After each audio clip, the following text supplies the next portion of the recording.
Good morning, good afternoon, good evening. Whatever time it is, I hope you're enjoying yourself. Right now, we're about to go over the mandate for leadership, the Section 3, the General Welfare, Department of Education. This is something that a lot of us has been waiting for. All right.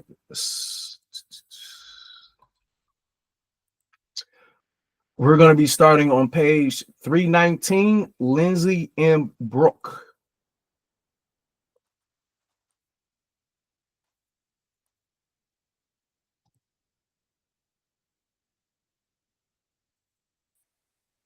Good morning, good afternoon, good evening. Whatever time it is, I hope you're enjoying yourself.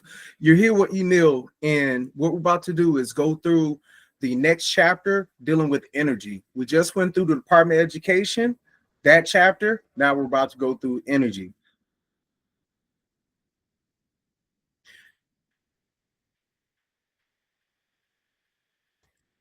So we are going to be looking at pages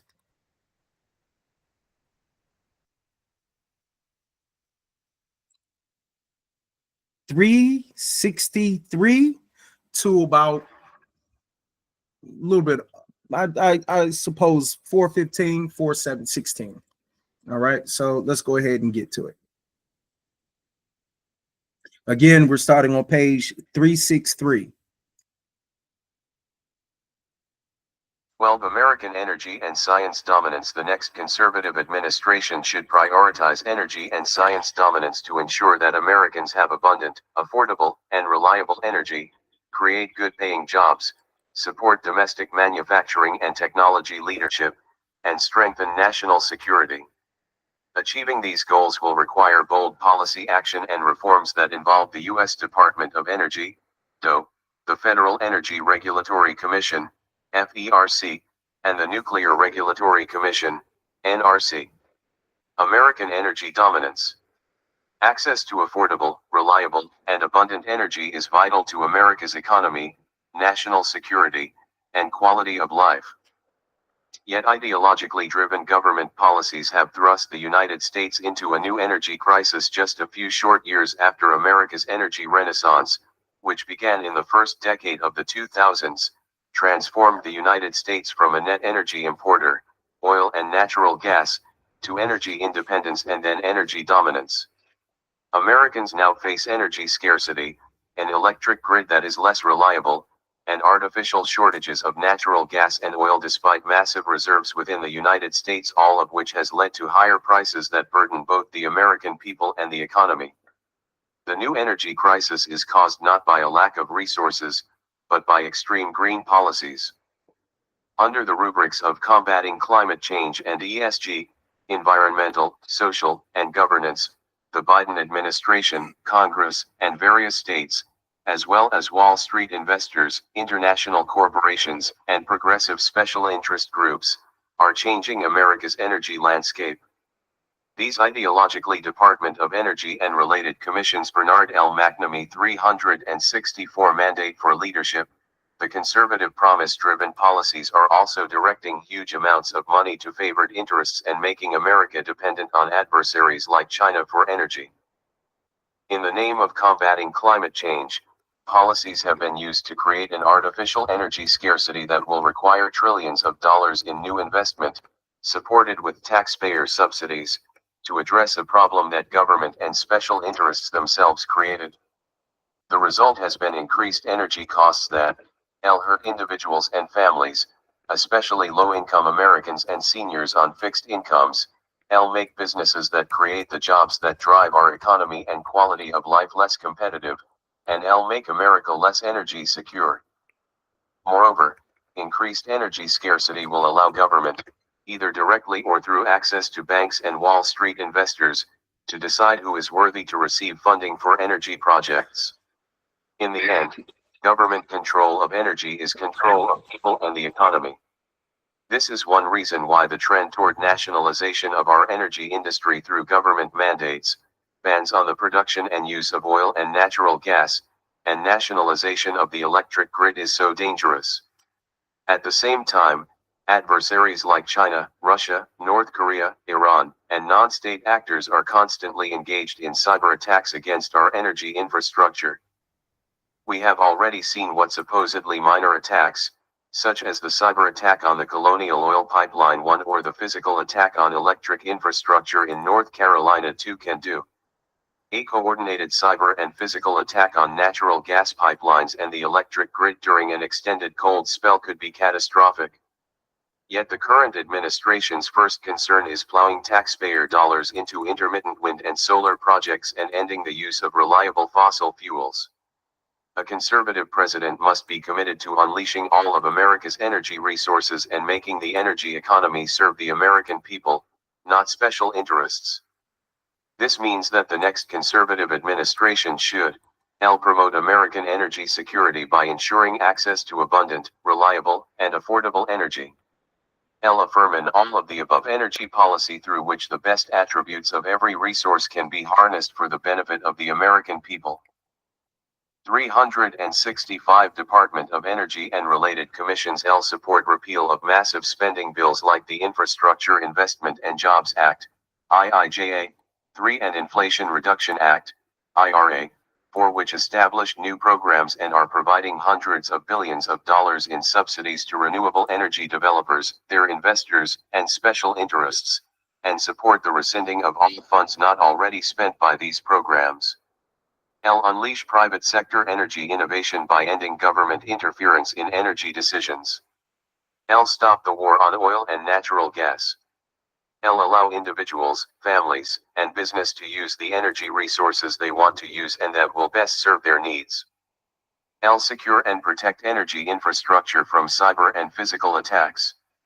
Refocus the Department of Energy on energy security, accelerated remediation, and advanced science. Promote U.S. energy resources as a means to assist our allies and diminish our strategic adversaries. Refocus FERC on ensuring that customers have affordable and reliable electricity, natural gas, and oil and no longer allow it to favor special interests and progressive causes. Ensure that the Nuclear Regulatory Commission facilitates rather than hampers private sector nuclear energy innovation and deployment. American science dominance. Ever since the age of Benjamin Franklin, the United States has been at the forefront of scientific discovery and technological advancement. Beginning with the groundbreaking science of the Manhattan Project, the U.S. has developed 17 national laboratories that conduct fundamental and advanced scientific research. The national labs have been critical in supporting national defense and ensuring that the United States leads on scientific discoveries with transformative applications that benefit America and the world.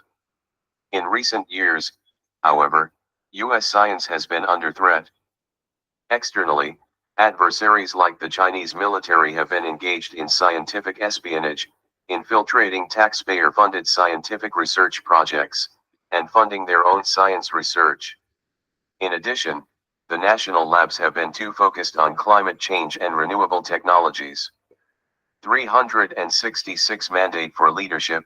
The conservative promise American science dominance is critical to U.S. national security and economic strength. The next conservative president therefore needs to recommit the United States to ensuring this dominance. Mission statement for a reformed Department of Energy. The Department of Energy should be renamed and refocused as the Department of Energy Security and Advanced Science, DSAS. DSAS would refocus on those 5 existing core missions, providing leadership and coordination on energy security and related national security issues, promoting U.S. energy economic interests abroad, leading the nation and the world in cutting-edge fundamental advanced science, remediating former Manhattan Project and Cold War nuclear material sites, and developing new nuclear weapons and naval nuclear reactors. These missions work together by using advanced science to promote national security while getting the government out of the business of picking winners and losers in energy resources. Reform is needed because DOE, instead of focusing on core energy and security issues, has been spending billions of taxpayer dollars to subsidize renewable energy developers and investors, thereby making Americans less energy secure and distorting energy markets. Overview DOE was created by the Department of Energy Organization Act of 19,775 in response to the 1970s oil crisis, consolidating various energy programs that previously had operated without coordination throughout the federal government in a single department. In addition to addressing energy issues, DOE is tasked with engaging in basic and fundamental science and research through the 17 national laboratories, cleaning up the Manhattan Project and Cold War nuclear material and weapons sites, 367 Department of Energy and related commissions, developing sites for the storing of civilian nuclear waste, and developing new nuclear weapons and naval reactors through the Semi-Autonomous National Nuclear Security Agency, NNSA. Beyond these core responsibilities, DOE currently administers billions of dollars that support research and commercialization of energy technology, provides loans to the private sector for energy infrastructure and technology commercialization, and issues energy efficiency standards for appliances. More recently, DOE has focused its work and taxpayers' money on renewable energy and climate change. 6. It is one thing for government to engage in fundamental scientific research that the private sector would not perform, particularly because advancements in science promote national security through technological prowess. Government, however, should not be picking winners and losers in dealing with energy resources or commercial technology. Such government favoritism can crowd out new innovation, devolve into cronyism, and raise energy prices for consumers and businesses. It is time for the United States to use all of its energy resources again for the benefit of the American people.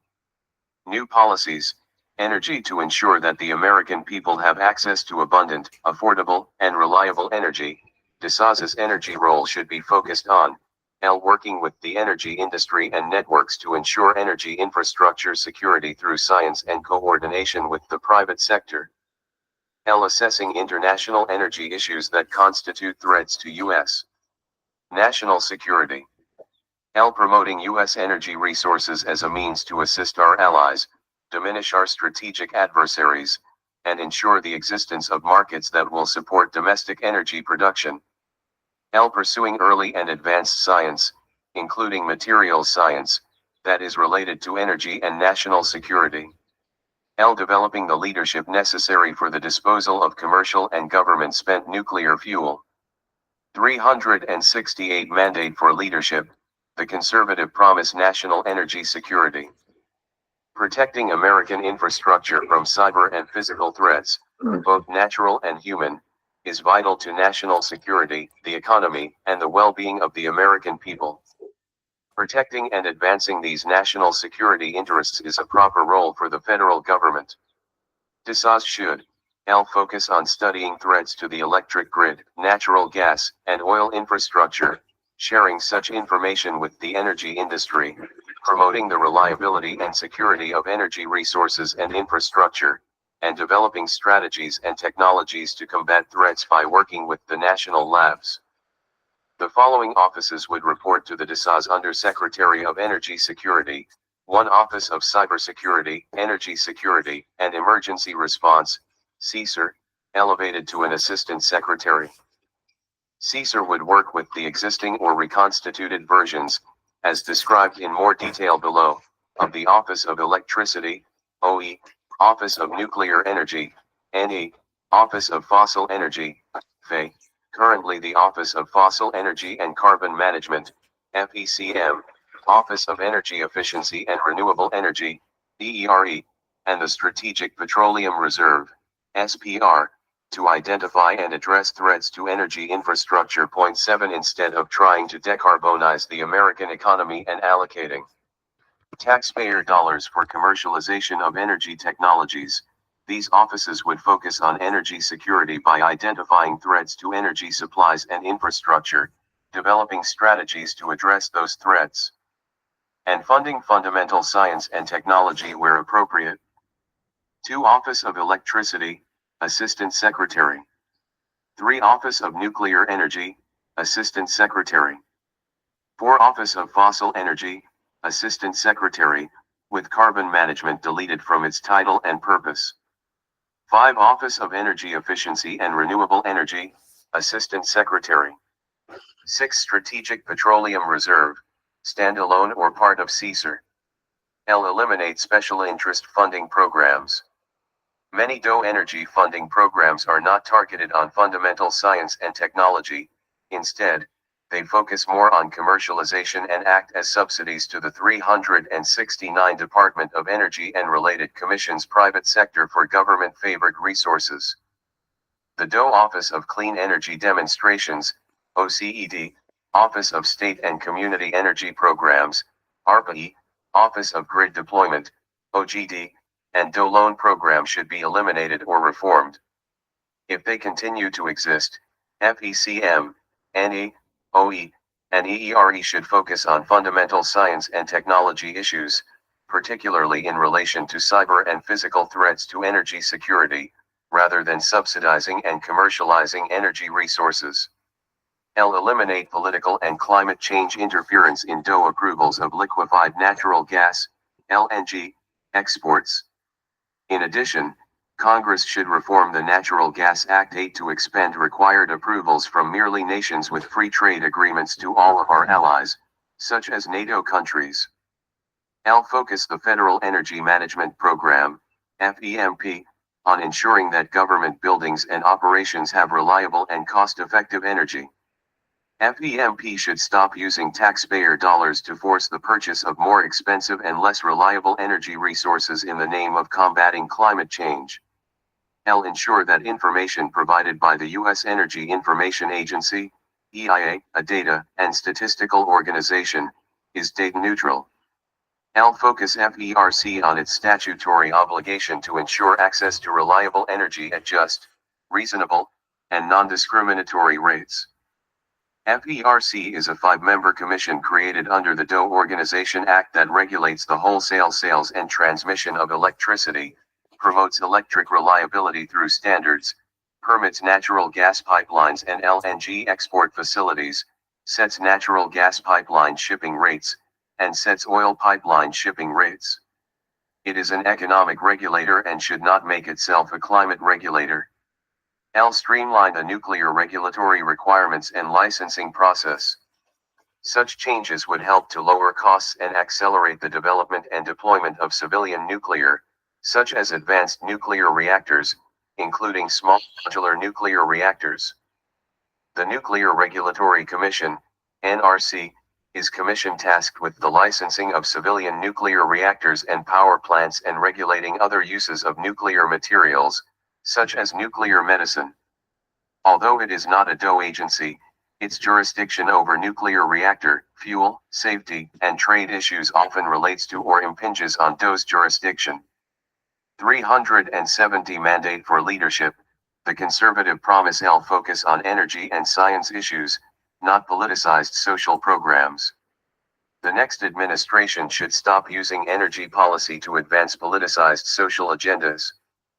Programs that sound innocuous, such as Energy Justice, 9 Justice 40,10 and DEI 11 can be transformed to promote politicized agendas. DOE should focus on providing all Americans with access to abundant, affordable, reliable, and secure energy, and DOE should manage its employees so that everyone is treated fairly based on his or her talent, skills, and hard work. New policies. International energy security to help the President and policymakers understand and apply U.S. energy interests in international affairs more effectively. Various DOE programs offices need to be reformed. L. Promote American energy interests. The next administration should make U.S. energy dominance a key component of its foreign policy while ensuring that domestic and international goals are aligned. American energy dominance will allow the United States to secure energy for its citizens, markets for its energy exports, and access to new energy natural resources, and will provide tools for U.S. policymakers to assist our allies and deter our adversaries. DSOS should analyze U.S. international energy security interests and develop a national energy security strategy, NES. This strategy would take account of the energy landscape across the globe to inform the President in his foreign policy and defense roles, but it should not be a tool for U.S. industrial policy, although it might highlight how current domestic industrial and climate policies threaten U.S. energy and national security. L. Strengthen the role of the new Department of Energy Security and Advanced Science. There are frequent turf battles on energy issues between the Department of State and DOE.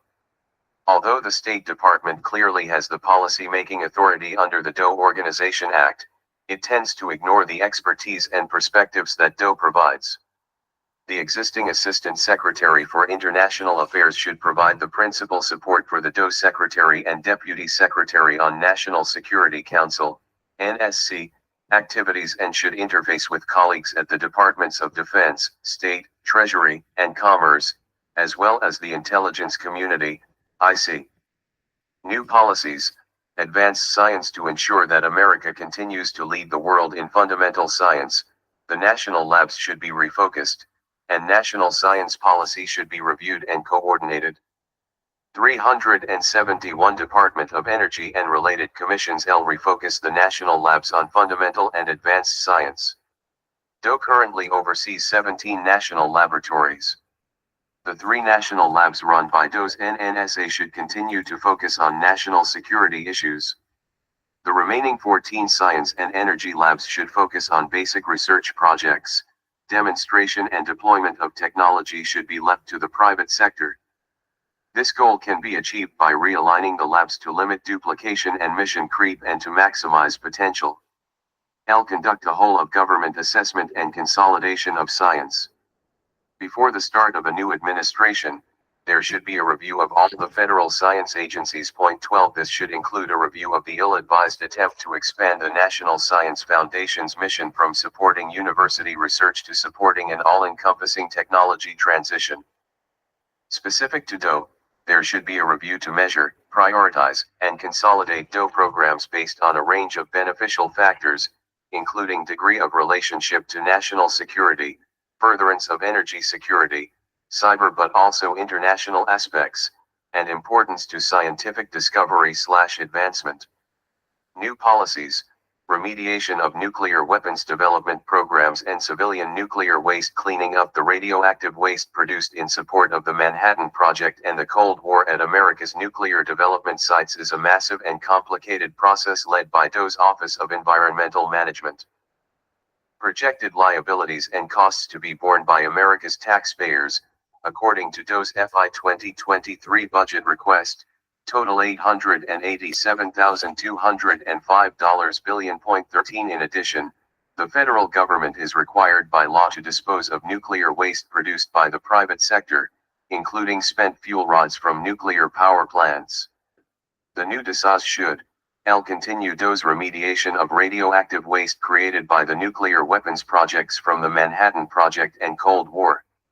Strong leadership focused on accelerating the cleanup, coupled with technical and administrative innovation, will be needed to reduce the federal government's third largest liability. L. Develop a new approach that increases the level of private sector responsibility for the disposal of nuclear waste. Disposing of civilian nuclear waste is an important national issue that requires strong scientific study. According to an independent audit conducted by the public accounting firm of KPMG, the Nuclear Waste Fund holds $46 billion in payments by utilities and their ratepayers, plus interest, for a permanent waste disposal site for spent nuclear fuel and other nuclear waste. 14 The 372 mandate for leadership, the conservative promise licensing process for Yucca Mountain as a permanent repository for spent nuclear fuel is on hold. Without storage sites, spent nuclear fuel remains temporarily stored at nuclear plants. In addition to permanent storage, low-level nuclear waste facilities are needed. New policies, NNSA. The U.S. nuclear arsenal needs to be updated and reinvigorated if we are to be able to deal effectively with threats from China, Russia, and other adversaries. As a semi-autonomous agency, the NNSA has the primary responsibility for researching and designing new nuclear warheads and for ensuring that the existing nuclear arsenal is still potent. These efforts require significant funding and scientific know-how. In addition, NNSA develops and designs nuclear propulsion reactors for the U.S. Navy. NNSA also plays a role in preventing nuclear proliferation. With strong leadership by the Secretary of DSAs, the next administration should L. Fund the design, development, and deployment of new nuclear warheads, including the production of plutonium pits in quantity. 15L expand the U.S. Navy and develop new nuclear naval reactors to ensure that the Navy has the nuclear propulsion it needs to secure America's strategic interests.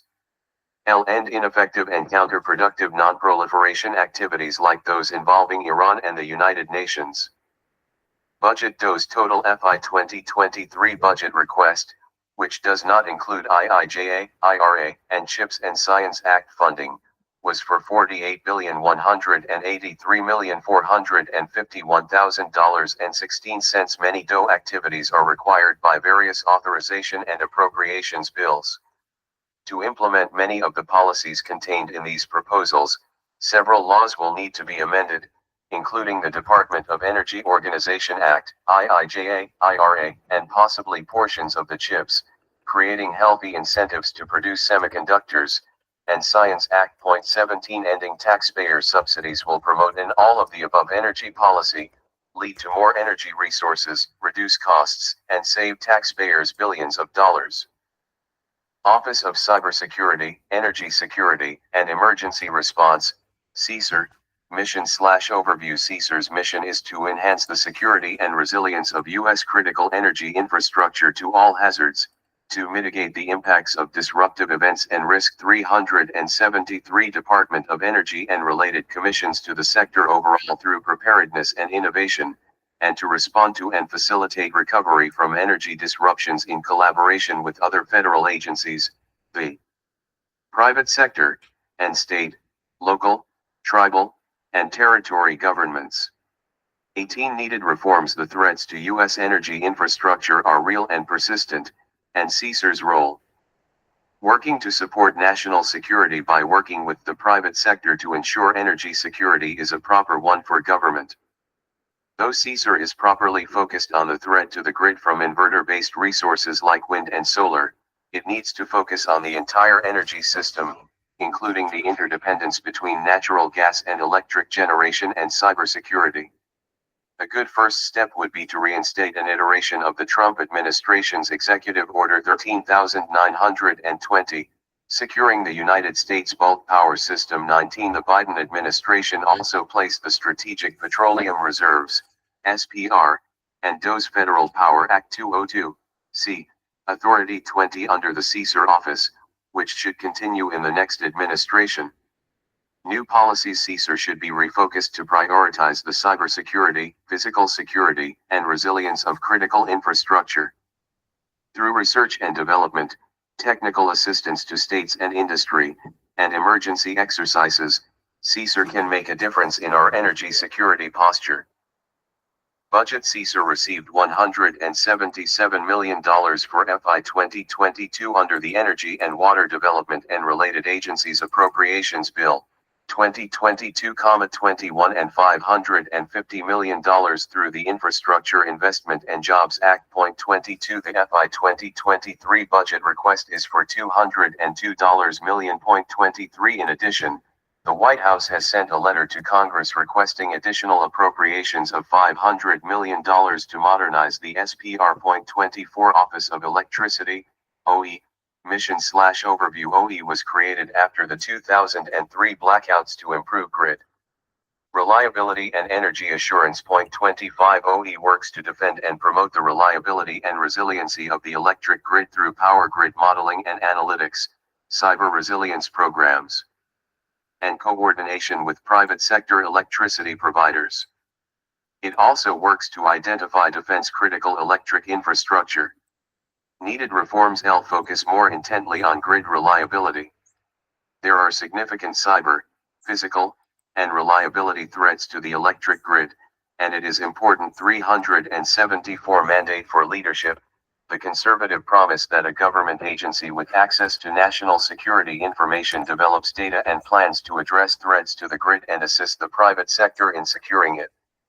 Although OE does not stand out as a problematic office, additional focus and priority could be given to its original mission of working on grid reliability and resilience. OE could be combined with CSER, as well as what is left of the Grid Deployment Office if it is eliminated. L. Eliminate applied programs. OE administers grant programs for things like energy storage and the testing of grid-enhancing technologies, GETs. These programs should be eliminated. The next administration should work with Congress to eliminate all DOE applied energy programs including OE, except perhaps those related to basic science for new energy technology. New policies prioritize grid security.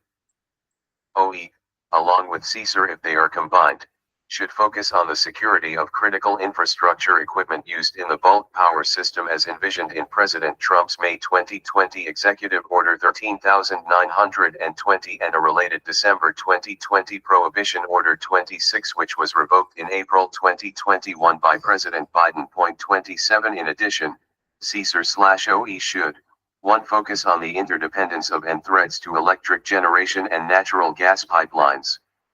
2. Continue to focus on defense-critical electric infrastructure.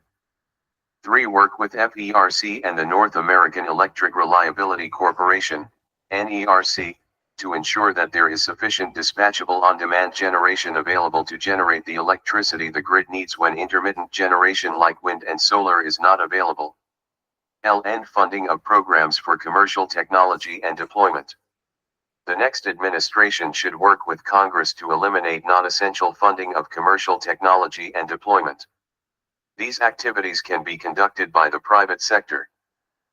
Budget OE's FY 2021 enacted budget was $211,720,000, and DOE has requested $297,386,000 for FY 2023.28. 375 Department of Energy and Related Commissions Office of Nuclear Energy, NE, Mission/Overview. The Office of Nuclear Energy's mission is to advance nuclear energy science and technology to meet U.S. energy, environmental, and economic needs. It has 5 stated goals. Enable continued operation of existing U.S. nuclear reactors, enable deployment of advanced nuclear reactors, develop advanced nuclear fuel cycles, maintain U.S. leadership in nuclear energy technology, and enable a high-performing organization. 29 Under the Nuclear Waste Policy Act 30, the Office of Nuclear Energy has also been responsible for the DOE's statutory requirements to collect and dispose of spent nuclear fuel, since the Obama administration's dissolution of the Office of Civilian Radioactive Waste Management. 31 Needed reforms. NE is too influential in driving the business decisions of commercial nuclear energy firms. Instead of focusing on a limited set of basic research and development activities that solve foundational technical issues that apply broadly to energy production, NE intervenes in nearly all aspects of the commercial nuclear energy industry. Absent wholesale reforms that restructure the federal energy and science bureaucracy to eliminate such functional energy offices, the next administration should substantially limit NE's size and scope. Adopt broader regulatory and energy policy reforms that reduce regulatory obstacles, allow all energy sources to compete fairly in the marketplace, and establish a predictable policy environment. This will avoid unfair bias against the nuclear industry. New policies. NE should transition to a more limited scope of responsibilities that focuses on basic research, solving broadly applicable technology challenges, and solving the nuclear waste management issue as it relates to the development and deployment of advanced next-generation reactors, which can include small modular reactors, SMR. While respecting existing contractual obligations, NE should not initiate any new civilian reactor demonstration and commercialization projects. NE also should focus on overcoming technical barriers that are preventing commercial reactor demonstration projects from moving forward. Any activities in support of existing nuclear plants and any other projects. 376 Mandate for leadership.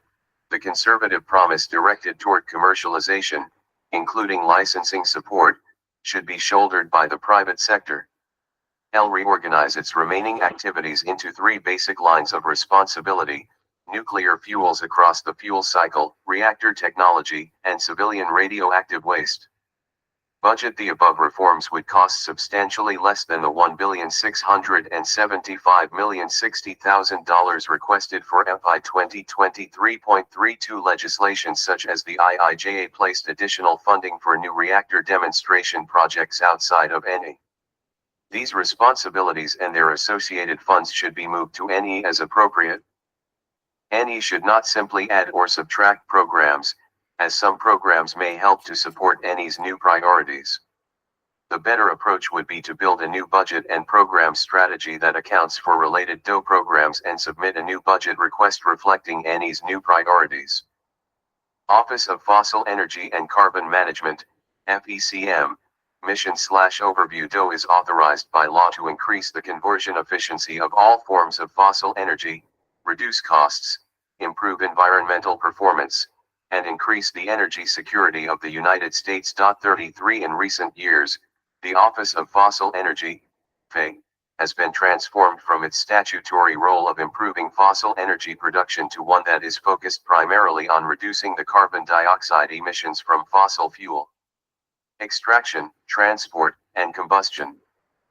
This change is reflected in the office's new name, the Office of Fossil Energy and Carbon Management, FECM, effective as of July 2021, and FECM's mission, to minimize the environmental impacts of fossil fuels while working towards net zero emissions. 34 Needed reforms. Eliminate carbon capture, utilization and storage, CCUS, programs. Despite the recent expansion of the 45Q tax credit for carbon capture, utilization and storage, CCUS, to $87 per ton, most carbon capture technology remains economically unviable, although private sector innovations are on the horizon. CCUS programs should be left to the private sector to develop. 35 If the office continues any CCUS research, that research should be focused more on innovative utilization. Pursue the processing of critical minerals. Development of domestic critical material sources is important for national security, as the vast 377 Department of Energy and related commissions majority of critical materials are mined or processed, or both, in Russia and China. 36 The processing of critical materials from fossil fuel waste products, primarily coal, has shown some potential and, in view of our vast domestic reserves of coal and abundant waste from coal mining and combustion, should be pursued. New policies. Eliminate FECM. The next administration should work with Congress to eliminate all of DOE's applied energy programs, including those in FECM, with the possible exception of those that are related to basic science for new energy technology. Taxpayer dollars should not be used to subsidize preferred businesses and energy resources, thereby distorting the market and undermining viability. Rename FECM, if it cannot be eliminated, under its original designation as the Office of Fossil Energy and with its original mission, increasing energy security and supply through fossil fuels. Focus on energy security and supply. Absent elimination of FECM, Congress should direct FECM appropriations toward increasing energy security and supply. Congress has already directed these goals, including the reduction of costs. 37 Ensure that LNG export approvals are reviewed and processed in a timely manner. In particular, 1. Ensure that LNG export applications are reviewed and approved expeditiously. 2. Maintain the categorical exclusion from the National Environmental Policy Act, NEPA, 38 for LNG exports that was established by the Trump administration. 39 or, if it is revoked by the Biden administration, reinstate it. 3. Work with Congress to expand automatic approvals to include allies such as NATO as well as nations that have free trade agreements with the U.S. Strategic Petroleum Reserve, SPR. The Biden administration moved responsibility for the SPR to CSIR. Regardless of where the responsibility lies, the new DSAs should ensure that the SPR is maintained for national strategic purposes and not misused for political gain. 378 Mandate for leadership.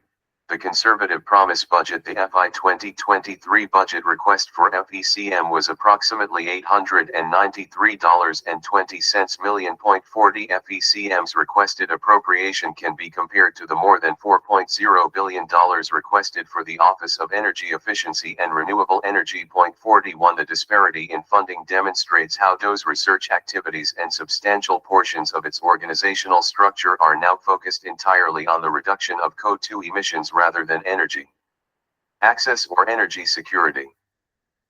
Office of Energy Efficiency and Renewable Energy, DERE, Mission/Overview. The Office of Energy Efficiency and Renewable Energy traces its roots to the Energy Policy and Conservation Act of 1975-42, but most of its programs today are rooted in the Energy Policy Act of 2005.43. Under the Biden administration, DERE's mission is to accelerate the research, development, demonstration, and deployment of technologies and solutions to equitably transition America to net zero greenhouse gas, GHG, emissions economy-wide by no later than 2050 and ensure that the clean energy economy benefits all Americans. 44 The office is made up of three pillars: energy efficiency, renewable energy, and sustainable transportation.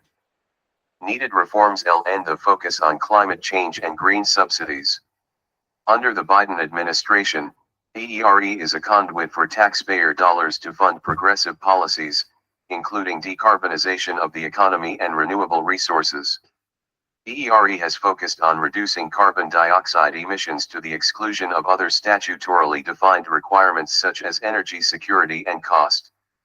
For example, DERE's 5 programmatic priorities during the Biden administration are all focused on decarbonization of the electricity sector, the industrial sector, transportation, buildings, and the agricultural sector. 45L Eliminate energy efficiency standards for appliances.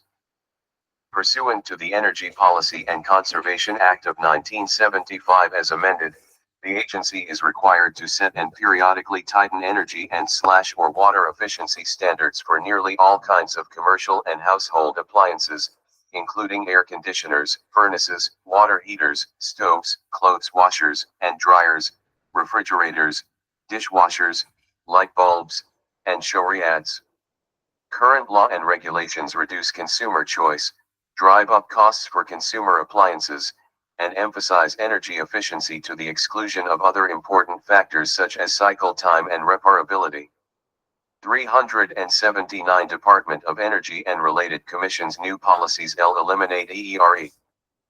The next administration should work with Congress to eliminate all of DOE's applied energy programs, including those in EERE, with the possible exception of those that are related to basic science for new energy technology.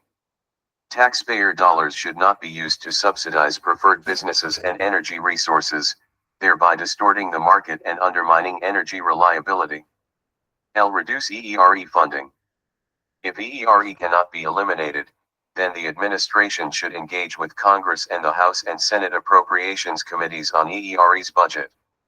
EERE's budget was around $1.5 billion a year when the advances were made that led to dramatic cost decreases in wind, solar, and battery technology. In recent years, Congress has appropriated many billions of dollars in excess of EERE's normal budget. DOE requested more than $4.0 billion for FY 2023. 46 It should rescind these excess monies so that DOE is not required to spend them.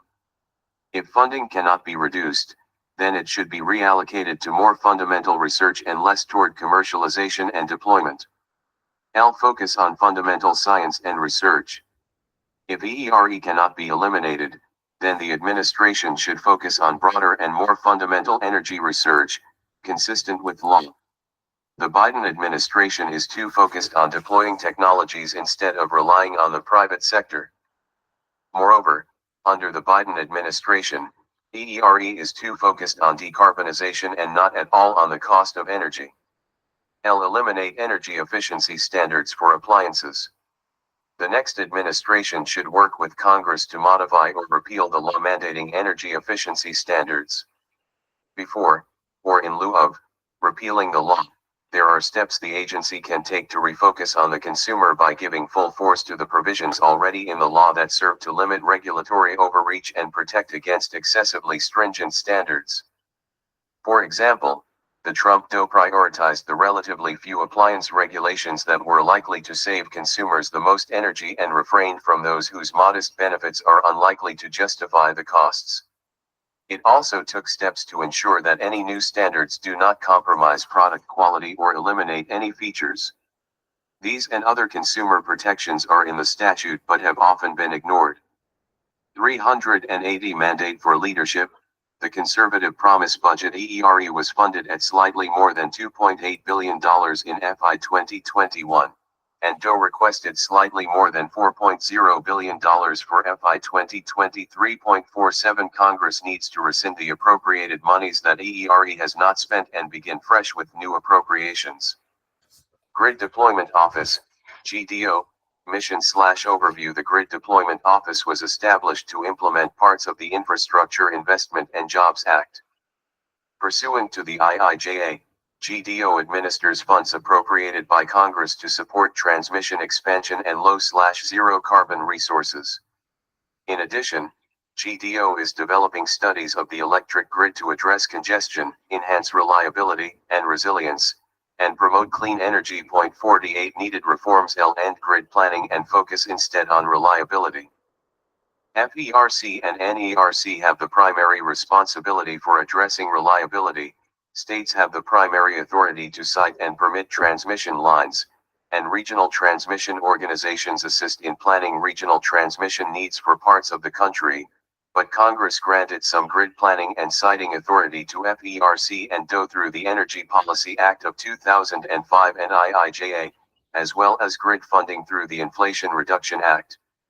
Instead of focusing on grid expansion for the benefit of renewable resources or supporting low/carbon generation, GDO should be incorporated into the reformed Office of Cybersecurity, Energy Security, and Emergency Response, which would work to enhance the grid's reliability and resilience.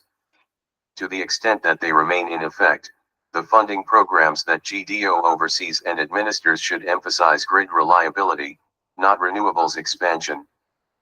Consider whether to defund the civil nuclear tax credit program and hydroelectric power efficiency and production incentives established in the IIJA and administered through GDO. If subsidies for renewable resources are not repealed, it may be necessary to continue subsidies for nuclear and hydro to ensure grid reliability. New policies eliminate GDO and assign necessary activities to the reformed CSER. It appears that GDO's current purpose is to promote the integration of low/zero carbon resources onto the grid by supporting subsidies for such resources and building new transmission facilities at 381 Department of Energy and related commissions, a cost that poses a barrier to renewable generation expansion. However, some of the grants that it administers under the IIJA appear to be properly focused on enhancing the reliability and security of the electric grid.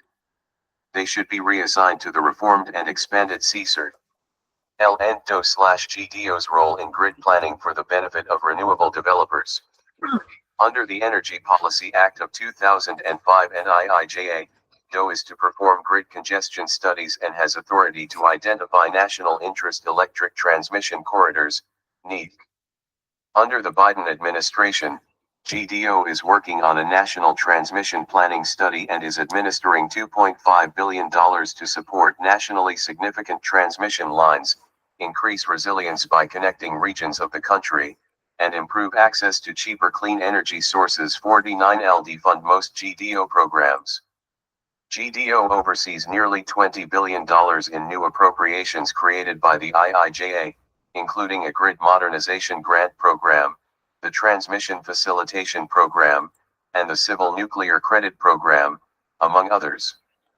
Congress should rescind any money not already spent. Budget. Congress appropriated $10 million for GDO in FY 2021, and DOE has requested $90.2 million for FY 2023.50. Office of Clean Energy Demonstration, OCED. Mission/overview. The OCED was established in December 2021 to implement the IIJA. Its mission is to deliver clean energy demonstration projects at scale in partnership with the private sector to accelerate deployment, market adoption, and the equitable transition to a decarbonized energy system. 51 Needed reforms end market distortions and stop shifting technology and development risks to taxpayers. The OECD is distorting energy markets and shifting the risk of new technology deployment from the private sector to taxpayers.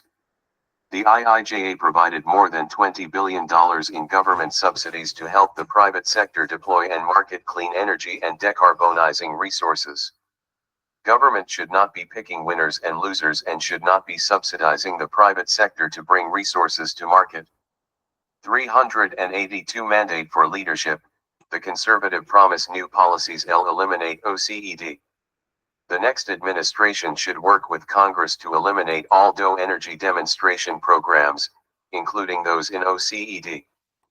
Taxpayer dollars should not be used to subsidize preferred businesses and energy resources, thereby distorting the market and undermining energy reliability.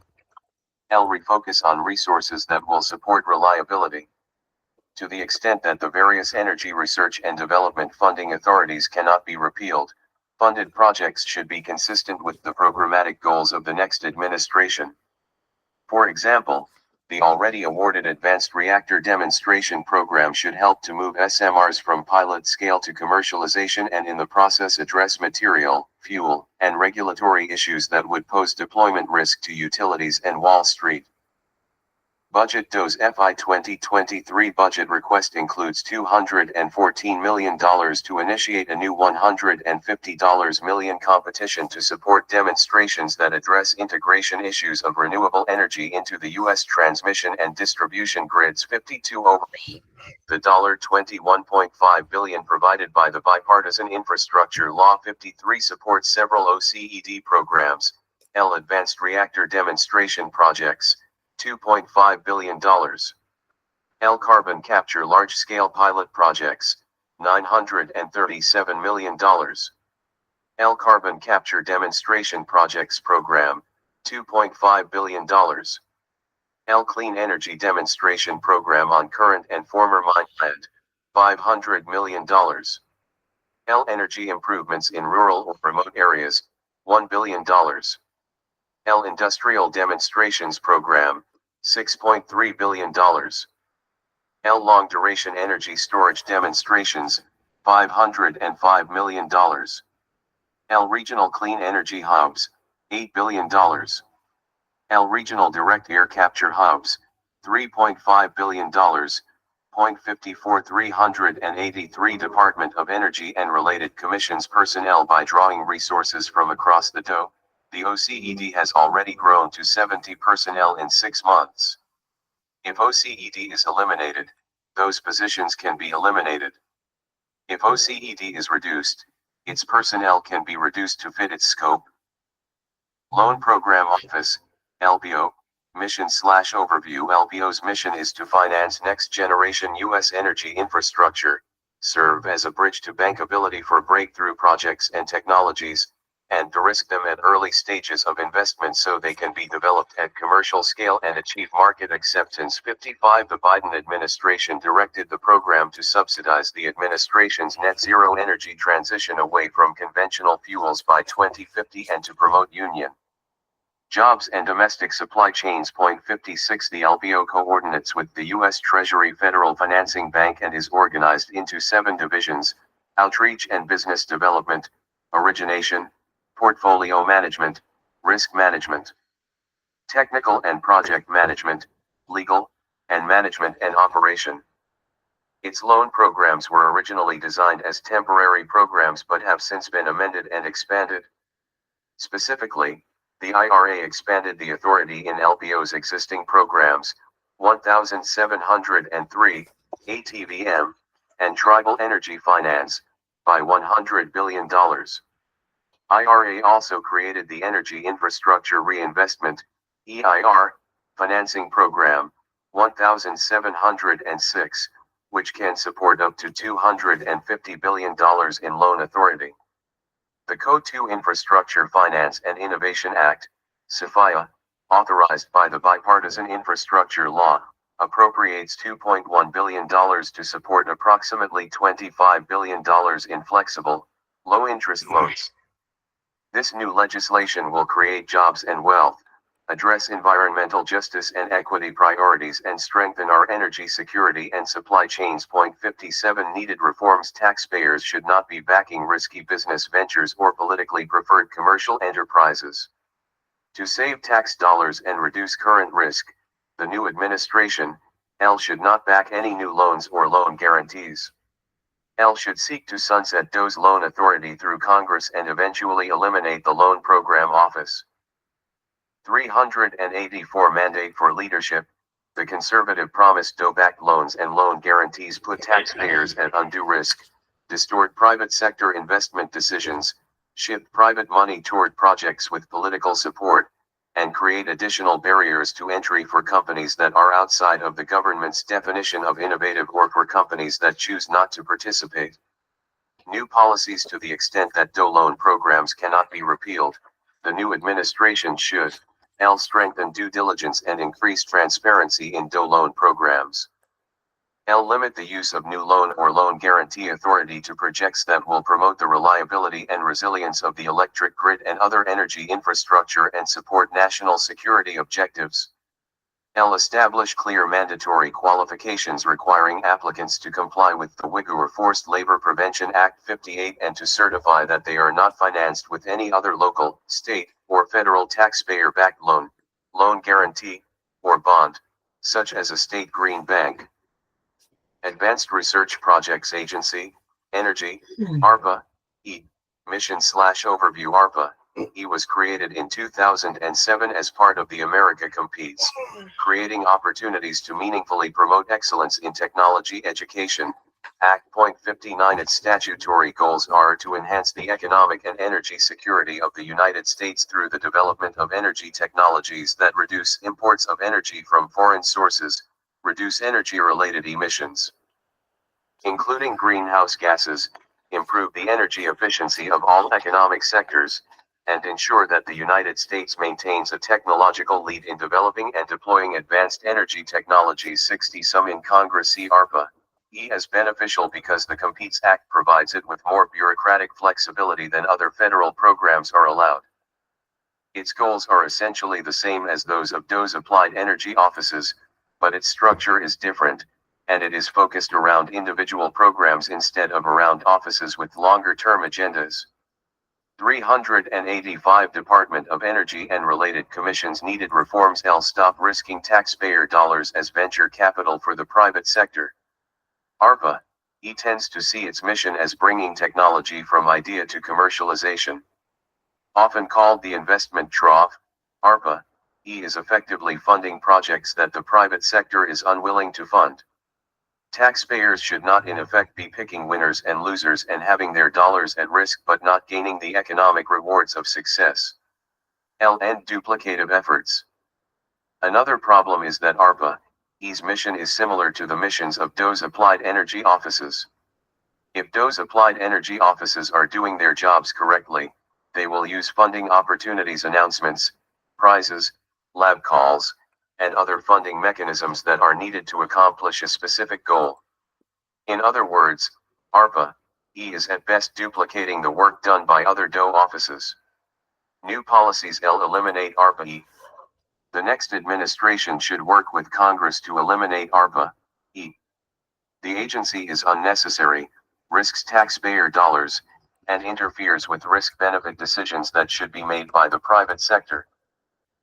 Budget. Congress appropriated $427 million for ARPA, E in FY 2021, and slightly more than $700 million has been requested for FY 2023.61 Federal Energy Management Program, FEMP, Mission/Overview. The Federal Energy Management Program, FEMP, describes its mission as working with other federal agencies to meet energy-related goals, identify affordable solutions, facilitate public-private partnerships, and provide energy leadership to the country by identifying government best practices. 62.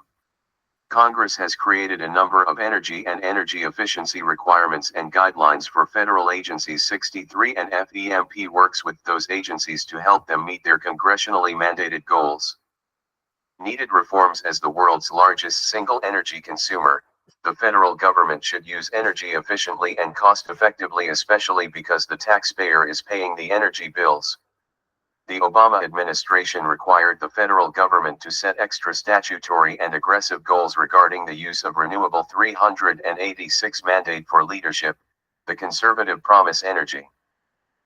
The Trump administration took a less aggressive approach in Executive Order 13,834, which specified that each agency shall prioritize actions that reduce waste, cut costs, enhance the resilience of federal infrastructure and operations, and enable more effective accomplishment of its mission. 64 new policies. A conservative administration should follow the language of Executive Order 13,834 and direct federal agencies to reduce waste, cut costs, enhance the resilience of federal infrastructure and operations, and enable more effective accomplishment of its mission. For FEMP, this means focusing on helping federal agencies to follow the law and use energy efficiently and cost-effectively. Budget. FEMP was funded at $40 million in FY 2022,65 and slightly less than $170 million is requested for FY 2023.66. If it is focused on helping the federal government to carry out its statutorily based energy goal, much less money is needed. Clean Energy Corps mission / overview. Under the IIJA, the Clean Energy Corps is charged with investing more than $62 billion to deliver a more equitable clean energy future for the American people. 67 The Corps says that it will focus on deploying next-generation clean energy technology to help America meet its goals of a carbon-free power sector in 2035 and a decarbonized economy in 2050. 68 Needed reforms. The Clean Energy Corps is a taxpayer-funded program to create new government jobs for employees who will work together to research, develop, demonstrate, and deploy solutions to climate change. DOE anticipates recruiting an additional 1,000 employees using a special hiring authority included in the Bipartisan Infrastructure Law. 69 Taxpayers should not have to fund a cadre of federal employees to promote a partisan political agenda. New policies eliminate the Clean Energy Corps by revoking funding and eliminating all positions and personnel hired under the program. Budget funding for Clean Energy Corps employees is not clearly defined in the FY 2023 DOE budget request. 387 Department of Energy and Related Commissions. Energy Information Administration, EIA, mission / overview. The U.S. Energy Information Administration collects, analyzes, and disseminates independent and impartial energy information to promote sound policy making, efficient markets, and public understanding of energy and its interaction with the economy and the environment. 70 Needed reforms. EIA is not an inherently problematic agency and historically has provided independent and impartial analysis. Requests for EIA analyses can be made by the administration or from members of Congress or congressional committees. EIA needs to be committed to providing unbiased forecasting and data so that policymakers, industry, and the public can have a clear understanding of our energy resources and energy economy. Strong leadership will be needed to ensure that data and reporting are not misused to promote a politicized energy transition. New policies. Clarify levelized cost of electricity. Levelized cost of electricity, LCOE, refers to the estimated revenue required to build and operate a generator over a specified cost recovery period. 71 It is used in the National Energy Modeling System, NEMS, to compare the cost of technologies to determine which technologies are expected to be constructed in the future. Although it is useful in comparing the costs of resources over time, LCOE can also mask the massive amounts of capital needed to deploy new generation. Moreover, in the case of intermittent resources such as wind and solar, LCOE does not include the cost for backup or firming power from dispatchable resources. EIA should ensure that its reporting provides an accurate assessment of generation costs. The cost of backup power for when wind and solar resources are not available should be included when comparing the technologies and reported as a separate component in the modeling documents. Revise reserve margins.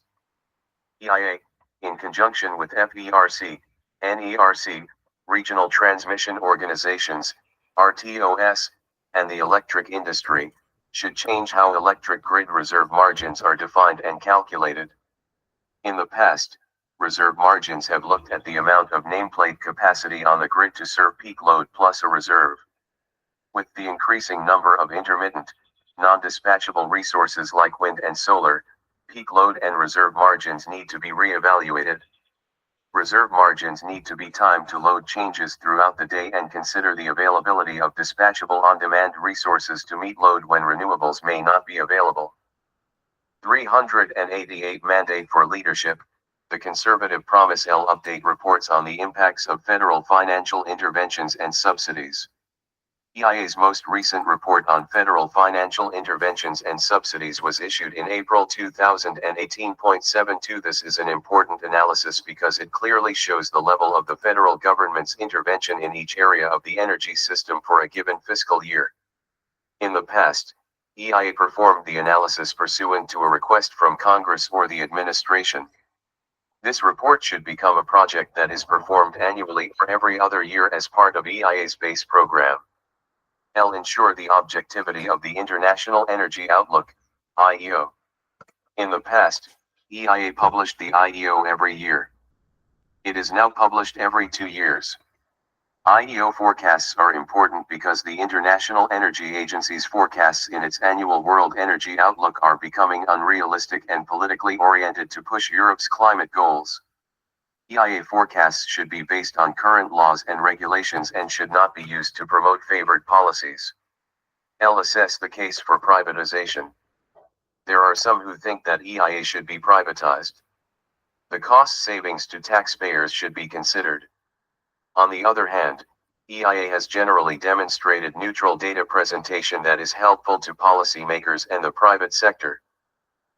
Budget. Congress appropriated $126.8 million for EIA in FY 2021, and the FY 2023 budget request is for approximately $144.50 million. 73 Office of International Affairs, IA, Mission/Overview. The Office of International Affairs has primary responsibility for addressing international energy issues that have a direct impact on research, development, utilization, supply, and conservation of energy affecting the United States. 74 It focuses on enhancing global energy security through countering malign influence, diversifying supplies, and increasing energy access, and is committed to increasing U.S. energy exports and trade to enhance growth. 75 Needed reforms. Expand IA's role and focus its activities on U.S. international energy security interests. International energy activities should be consolidated under IA, and the Department of State's Bureau of Energy Resources should be eliminated, to ensure a proper understanding of domestic energy. 389 Department of Energy and related commissions policy and how it affects foreign policy, as well as the international energy landscape and how it affects U.S. national and economic security. Develop a strategy for identifying and accessing resources and advancing U.S. economic interests.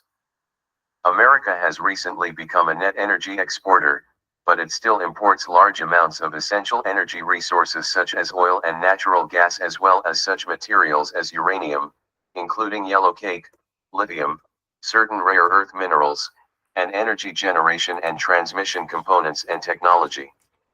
The United States needs a clear understanding of its global energy and economic interests and a strategy for protecting them. Oppose climate reparations. During the November 2022 United Nations Climate Conference in Egypt, the Biden administration and other developed countries agreed to provide climate reparations to developing countries for the harm allegedly caused by the developed countries' use of fossil fuel. 76 A reparation slush fund administered by a non-U.S. organization provides no assurance that U.S. interests will be protected and should not be supported in any form. New policies identify U.S. energy security interests and promote American energy dominance. To this end, IA should work closely with the DSA's Office of Policy on the National Energy Security Strategy. L. Strengthen the new DSA's vis-a-vis the Department of State. The State Department's Bureau of Energy Resources has generally excluded IA from serious discussions of international affairs to the detriment of DOE and broader interagency policy development. In addition, DOE embassy representatives are generally excluded from giving policy advice to senior diplomats and are used merely as sources of information instead of being active advocates for the Secretary's priorities. The Secretary of Energy is a senior member of the President's National Security Council and should function as such. The DOE's deputy secretaries, undersecretaries, and assistant secretaries should be guaranteed representation at all deputies and policy coordination committee meetings. In addition, senior political and career staff should hold positions on the NSC staff equivalent to their counterparts at State, Defense, Treasury, and the intelligence community, IC. DSA's billets should replace State Department Bureau of Energy Resources billets at the relevant posts worldwide. 390 Mandate for Leadership. The conservative promise L. Stop climate reparations. The President should refuse to provide climate reparations under an unratified treaty, and IA should encourage other countries to reconsider their desire to provide reparations. Arctic Energy Office, AE. Mission/Overview. AE was established during the Trump administration to create a central office overseeing U.S. Arctic interests in Alaska and the other Arctic nations in response to the growing strategic sensitivity of this geographic region and the natural resources it contains. It serves as the principal advisor to the Undersecretary on all domestic Arctic issues, including energy, science, and national security. 77 needed reforms. In October 2022. The Biden administration released its national strategy for the Arctic region. 78 Although recognizing national security threats in the Arctic, it also focuses heavily on climate change, sustainability, and international cooperation. The United States must establish a strategic plan to promote its national security, energy, and economic interests in the Arctic. An analysis and plan to support the responsible development of Alaska's energy assets should be a priority. New policies help defend American interests in the Arctic Circle. The next administration needs to define American strategic and economic interests in the Arctic Circle. AD should help to identify those interests, as well as threats posed by countries like Russia and China, and develop appropriate policy options for the President's consideration. L. Ensure that AD is clearly focused. In particular, this means identifying U.S. energy interests in the Arctic Circle, identifying foreign government and commercial interests and activity in the region, and ensuring that the United States does not forego important energy and national security interests in the Arctic. L. Expand AE's operations in Alaska. AE's operations in Alaska should be expanded to encompass broader national energy security interests in the region, including rare earths, oil, and natural gas. AE should also be the lead for DOE Antarctic operations as a counter to growing Russian and Chinese interest in Antarctic resources. 391 Department of Energy and related commissions personnel. AE should provide a senior Arctic energy official to the U.S. Arctic Council delegation in recognition of the key role that energy plays in Arctic development. Office of Intelligence and Counterintelligence, IAC. Mission/Overview. DOE's Office of Intelligence and Counterintelligence is responsible for all intelligence and counterintelligence activities throughout the DOE complex, including nearly 30 intelligence and counterintelligence offices nationwide.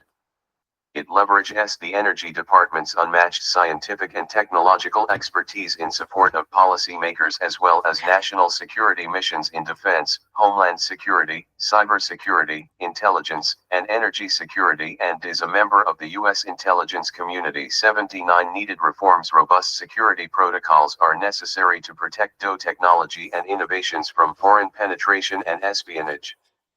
In addition, DOE's general isolation from the rest of the intelligence community prevents appropriately cleared senior staff from getting the thorough issue briefings that their colleagues elsewhere in the national security realm receive.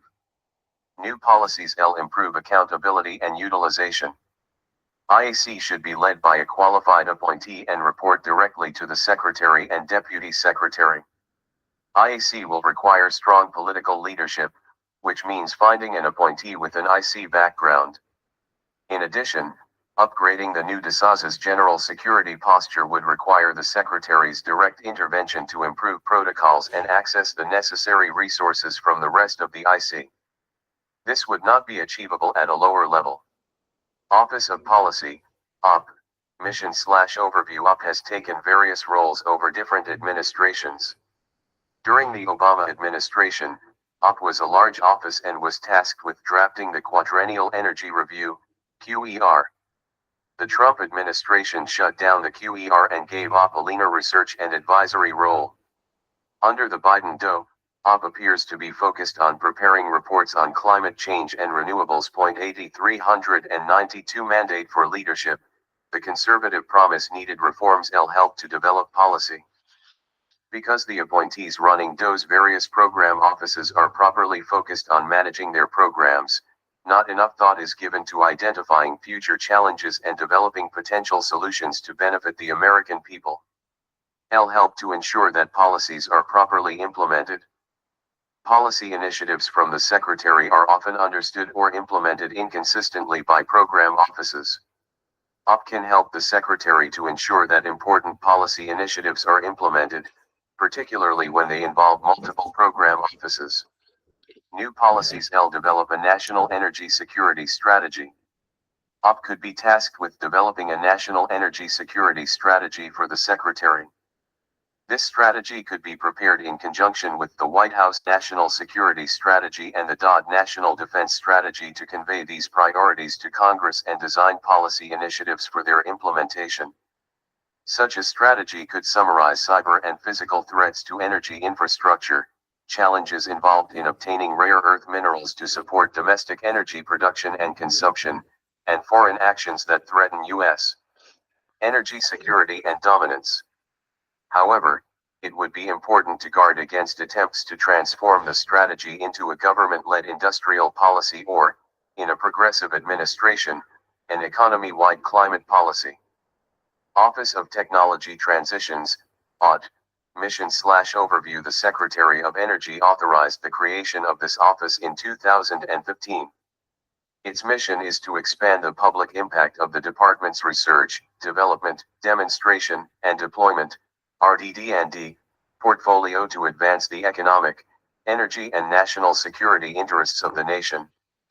OT serves as the front door to U.S. Department of Energy's products, facilities, and expertise and integrates market pull into its planning to ensure the greatest return on investment from DOE's RDD&D activities to the taxpayer. 81 Needed reforms. OT should ensure that the best emerging technologies from DOE and the national labs are properly supported and protected.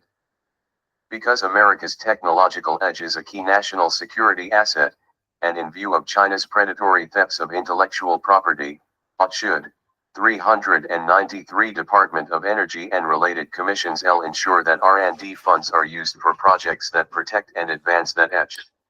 Will ensure that successful advances, with a focus on new natural resource development technologies, artificial intelligence, cybersecurity, and space, are transferred swiftly to American interests in the private sector. New policies will focus on benefits to Americans. OT's operations should be based on the recognition that the new technologies generated by American taxpayers' investment in DOE are a significant national security asset rather than some neutral scientific gift to humanity. Will increase oversight and coordination. OT needs to be vigilant in overseeing and coordinating offices associated with each national lab. For security and economic espionage reasons, the work funded by the American people needs to be protected, and when commercialized, it needs to go to American businesses. Office of Science, SC, Mission/Overview. The Office of Science, SC, supports and oversees research facilities and programs that cover basic science through its application to the demonstration and deployment of energy technologies. SC oversees 10 of the 17 DOE national labs and 28 major federal research user facilities. Its mission is to preserve U.S. leadership in science, fund, and perform basic research, and provide the scientific facilities that the private sector is unable or unwilling to provide. New initiatives include quantum information sciences and artificial intelligence. SC is led by a Senate-confirmed director at the assistant secretary level and has 8 program offices. 82 Needed reforms. The next conservative president should commit the United States to scientific dominance to support national and economic security, especially in light of similar efforts by China. To aid in this effort, the Office of Science should return to its primary mission, nonpartisan and basic science. SC's mission should be international leadership in basic and early applied science and provision of world-leading facilities for this work. The Infrastructure Investment and Jobs Act and Inflation Reduction Act marked the major 394 mandate for leadership. The conservative promise reorientation of DOE primarily from defense applications in the NNSA and basic and early applied science across SC and the applied offices to a massive federal research, development, demonstration, and commercialization body. 83 Distraction from SC's basic science mission should be prevented. Increase the level of accountability. The national laboratories need to be more directly accountable to the Secretary of Energy and Congress for their work and management. New policies commit to U.S. science dominance. The United States is losing its dominance in scientific discoveries and technological development. China and other adversaries have been stealing American science and technology for years and are now on the verge of dominating science, a development that is fraught with negative strategic and economic implications for the United States. The next administration must commit itself to ensuring that the U.S. continues to dominate scientific discovery and technological advancement. Refocus on mission and eliminate duplication and waste. The administration should work with Congress to rationalize the national lab network to meet specific national objectives, such as the NNSA laboratory's role in national defense, and conduct basic research that the private sector would not otherwise conduct. Activities that duplicate those of other government agencies or the private sector should be eliminated. Properly manage the national lab's contributions to the private sector. SC should improve private sector access to the national labs, through programs like the Gain Voucher Program and consistent with national security considerations, while ensuring that the economic benefits of taxpayer-funded technologies flow back to taxpayers through patent review sharing or a revolving fund. Budget. The Office of Science was appropriated slightly more than $7 billion in FY 2021, and DOE requested slightly less than $7.8 billion for FY 2023.84. Office of Environmental Management, Mission/Overview. The Office of Environmental Management's mission is to complete the safe cleanup of the environmental legacy resulting from decades of nuclear. 395 Department of Energy and related commissions weapons development and government-sponsored nuclear energy research. 85 Its cleanup program is the world's largest, and reports that 92 of 107 sites have been completed. 86 According to the U.S. Government Accountability Office, DOE is responsible for the largest share of the federal government's environmental liability. About 85% in fiscal year 2020. 87 since 2011, has spent a cumulative total of $63.20 billion, and its liability has grown by $243 billion. 88 It is currently projected that cleanup will take another 70 years, FY 2022 to FY 2091. 89 Projected low-range and high-range life cycle costs total slightly less than $652.4 billion and slightly more than $887.2 billion, respectively. 90 Needed reforms. Some states and contractors see as a jobs program and have little interest in accelerating the cleanup. Needs to move to an expeditious program with targets for cleanup of sites. The Hanford site in Washington state is a particular challenge. The Tri-Party Agreement, TPA, among DOE, the Environmental Protection Agency, and Washington state's Department of Ecology has hampered attempts to accelerate and innovate the cleanup. A central challenge at Hanford is the classification of radioactive waste. High-level waste, HLW, and low-level waste, LLW, classifications drive the remediation and disposal process. Under President Trump, Significant changes in waste classification from HLW to LLW enabled significant progress on remediation. Implementation needs to continue across the complex, particularly at Hanford. New policies. The next administration should accelerate the cleanup. This means that a comprehensive cost projection and schedule reflecting the entire scope of the job should be developed and appropriate reforms should be instituted. To save taxpayers a potential $500 billion over the long run and reduce current risk, a 10-year program to complete all sites by 2035, except Hanford with a target date of 2060, should be considered. Such a commitment will require increased funding for M during those accelerated periods. To the extent that funding from the IIJA and IRA cannot be repealed, requests to divert those funds to M's cleanup obligations should be considered. Fully implement high-level waste determination. Fully adopting the high-level waste, HLW, determination across the DOE complex, particularly at Hanford, would allow LLW to be grouted rather than vitrified. 396 Mandate for leadership. The conservative promise increase the use of commercial waste disposal. Using commercial disposal would reduce capital costs, $2 billion, for new disposal sites to accelerate cleanup and reduce local post-cleanup environmental liability at multiple sites. Revisit the Hanford cleanup's regulatory framework. Hanford poses significant political and legal challenges with the state of Washington, and DOE will have to work with Congress to make progress in accelerating cleanup at that site.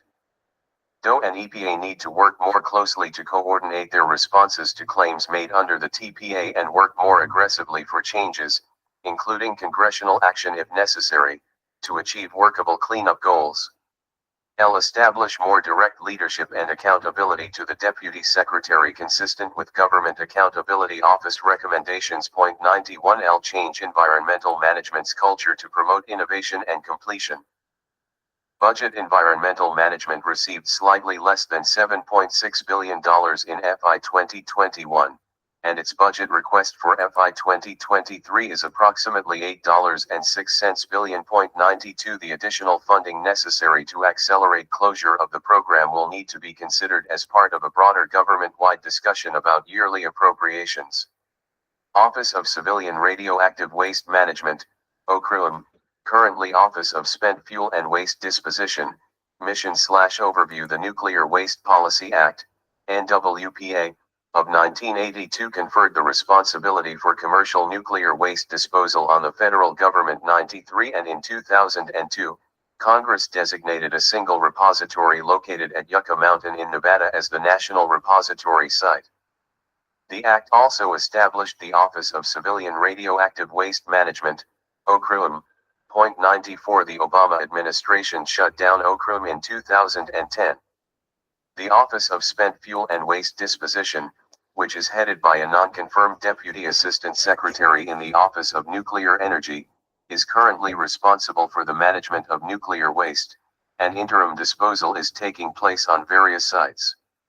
Providing a plan for the proper disposal of civilian nuclear waste is essential to the promotion of nuclear power in the United States. 397 Department of Energy and related commissions needed reforms. Work with the Nuclear Regulatory Commission as it reviews DOE's permit application for Yucca Mountain. According to both the scientific community and global experience, deep geologic storage is critical to any plan for the proper disposal of more than 75 years of defense waste and 80,000 tons of commercial spent nuclear fuel.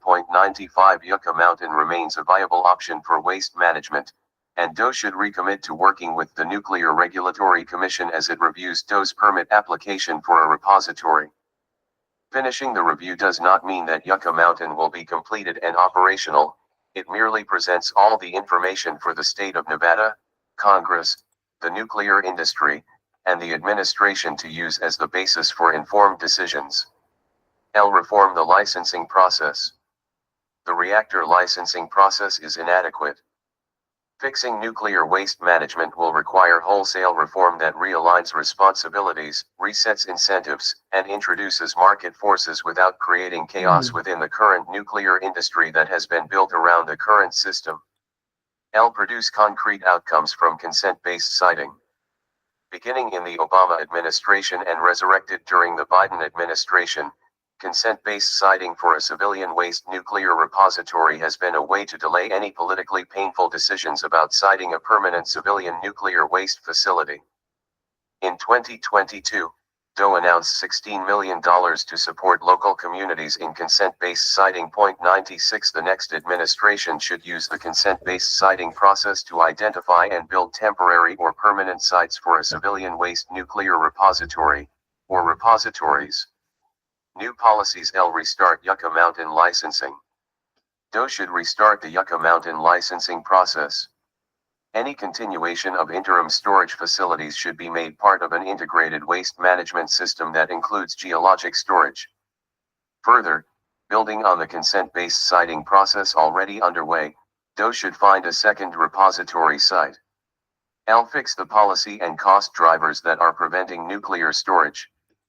The federal government continues to hold $46 billion 97 in the Nuclear Waste Fund, NWF, 98 funded by utilities and their ratepayers for permanent disposal of nuclear waste. However, no such storage exists, and spent nuclear fuel remains on site at most nuclear plants. Meanwhile, Congress uses those funds to finance unrelated spending. Moreover, DOE's 398 mandate for leadership, the conservative promise violation of its contractual obligation to take the waste has resulted in the payment of approximately $10.1 billion in settlements and judgments to contract holders. 99L Develop new NWF funding and accounting mechanisms that allow licensed nuclear operators to guarantee resources for future nuclear waste disposal while also maintaining control of those resources. L. Reconstitute OCRILM. OCRILM, as already established by statute, should be tasked with developing the next steps on Yucca Mountain and nuclear waste management. These steps should include initiating market reforms, including significant amendments to the NWPA, to allow additional industry responsibility for managing waste, market pricing and competition for waste services, and the opportunity for Nevadans to have more partnership involvement with any nuclear facility at Yucca Mountain. L. Re-establish, consistent with the Nuclear Waste Policy Act, the position of Director of the Office of Civilian Radioactive Waste Management. Budget within the Office of Nuclear Energy Budget, approximately $100 million is set aside for fuel cycle and waste management activities. 100 These funds should be transferred to the newly established OCRILM, which should also be responsible for managing the Nuclear Waste Fund and given access to the fund as necessary to carry out its responsibilities. National Nuclear Security Administration, NNSA, Mission/Overview. NNSA's primary mission is to provide and maintain a modern, safe, and effective nuclear deterrent for the United States. This includes the design and production of nuclear warheads, their integration with delivery systems, and their safe storage and decommissioning. NNSA's responsibilities also include developing nuclear reactors for the U.S. Navy and working to prevent nuclear weapon proliferation and reduce the threat of nuclear and radiological terrorism around the world. 101 NNSA was established by the NNSA Act, which also defines its authority. 102 Needed reforms. The United States, through the NNSA, needs to make the design, development, and deployment of new nuclear warheads a top priority. Existing warheads were 399 Department of Energy and related commissions designed and built during the Cold War, and the U.S. lacks sufficient plutonium production capabilities. 103 Because this process will take time, NNSA and the NNSA labs need to ensure that existing nuclear warheads are viable and provide an appropriate strategic deterrent. New policies. The expansion of Chinese nuclear forces, the continued nuclear threat from Russia, and active nuclear programs in North Korea, Iran, and elsewhere require NNSA's recommitment to the nuclear mission. A conservative administration should, continue to develop new warheads for each branch of the triad, land, sea, and air defenses. If possible, reverse the Biden administration's decision to retire the B-83 bomb, in order to maintain 2 aircraft-delivered warheads, and its decision to cancel the Submarine-Launched Cruise Missile, SLCM, .104 Also undertake an evaluation of the need for nuclear anti-submarine and air defense weapons in light of emerging threats. L. Maintain 2 production sites for plutonium pits, a key element of warhead production, at Los Alamos and Savannah River. .105 L. Reject ratification of the Comprehensive Test Ban Treaty and indicate a willingness to conduct nuclear tests in response to adversary nuclear developments if necessary. This will require that NNSA be directed to move to immediate test readiness to give the administration maximum flexibility in responding to adversary actions. L. Review all new Navy, Department of Homeland Security, and U.S. Department of Transportation Maritime Administration construction programs.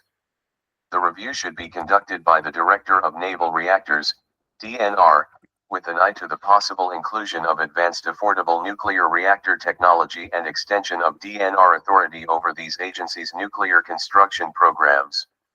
L. Review the national security portfolios at the Los Alamos, Lawrence Livermore, and Sandia Labs and identify divestments to focus on nuclear deterrence. Los Alamos, Lawrence Livermore, and Sandia provide unique capabilities for nuclear deterrence, and each lab maintains extensive national security research programs and commercial activities. 400 Mandate for Leadership, the Conservative Promise. L. Review the operations of the Nuclear Weapons Council, NWC. The statutorily established NWC is required to report to the President and Congress but needs to refocus its efforts on providing comprehensive oversight of DOE and DOD nuclear weapons policy and requirements. Budget concurrent modernization of the nuclear triad and its warheads will be a major challenge to the DOD and DOE budgets over the coming decade. DOE non-nuclear programs should be the first source of additional resources for NNSA activities. Divestment of non-nuclear activities from NNSA laboratories can address some overhead and operational costs.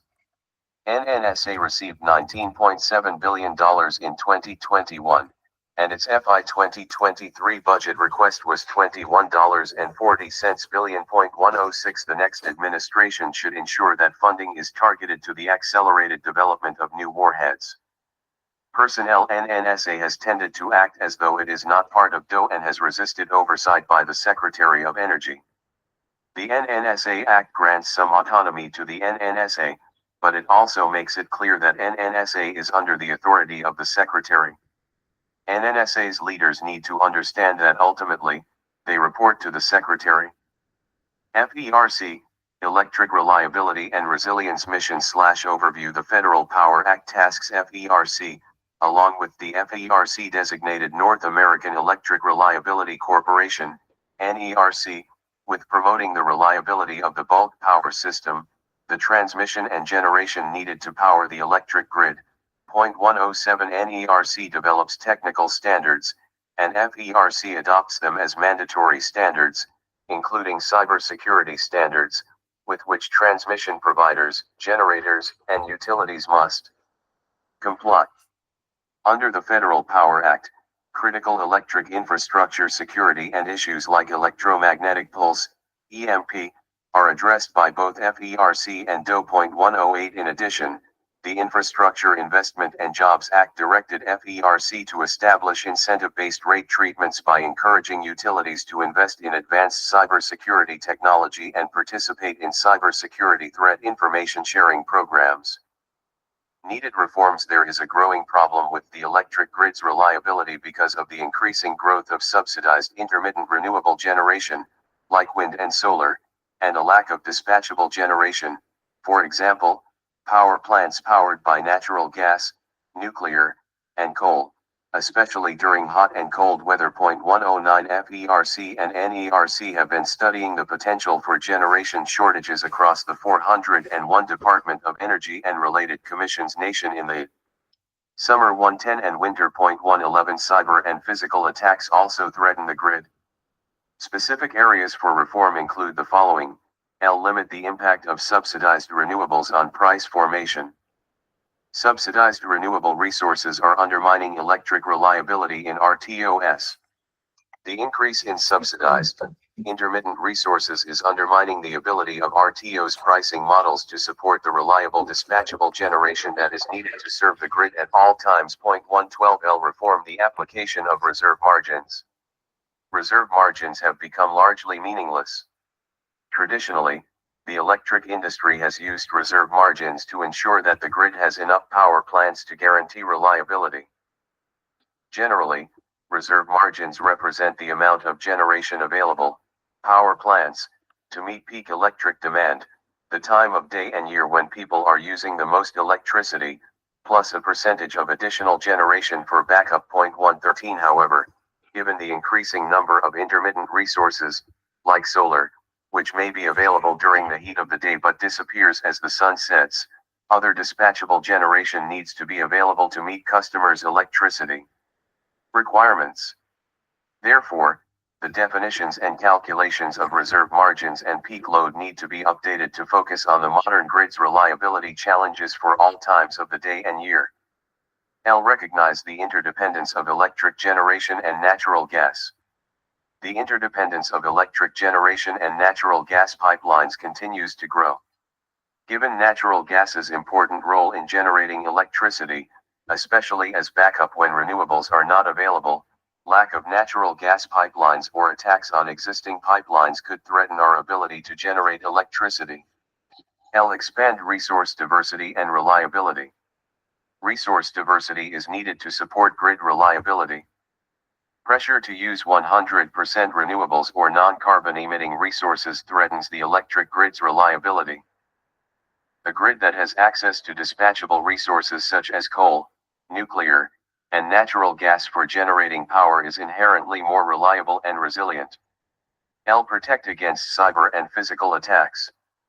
The threat of cyber and physical attacks on electric infrastructure by foreign actors like China, Russia, North Korea, and Iran, as well as terrorists, continues to grow.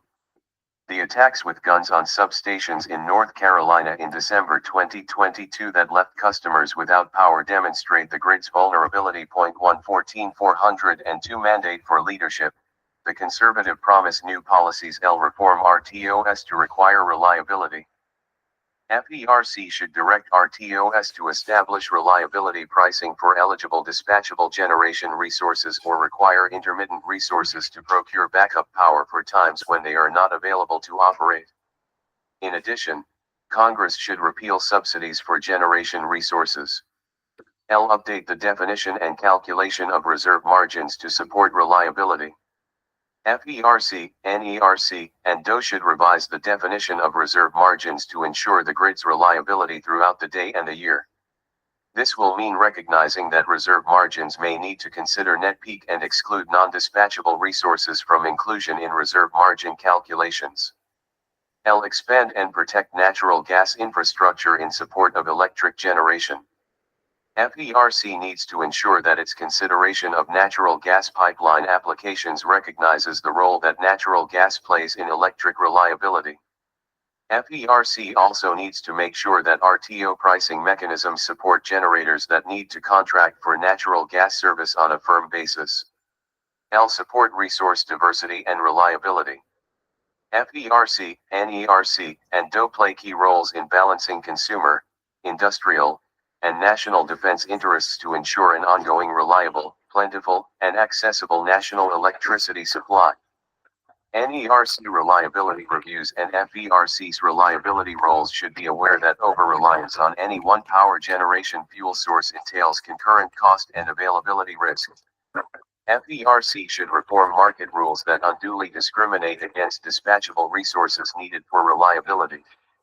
L. Strengthen security against cyber and physical threats. FERC and NERC need to enhance the security of the bulk power system by, for example, banning Chinese-made components, investing in transformers, and hardening substations and other critical infrastructure. DOE should play a leading role in identifying and addressing threats to the grid.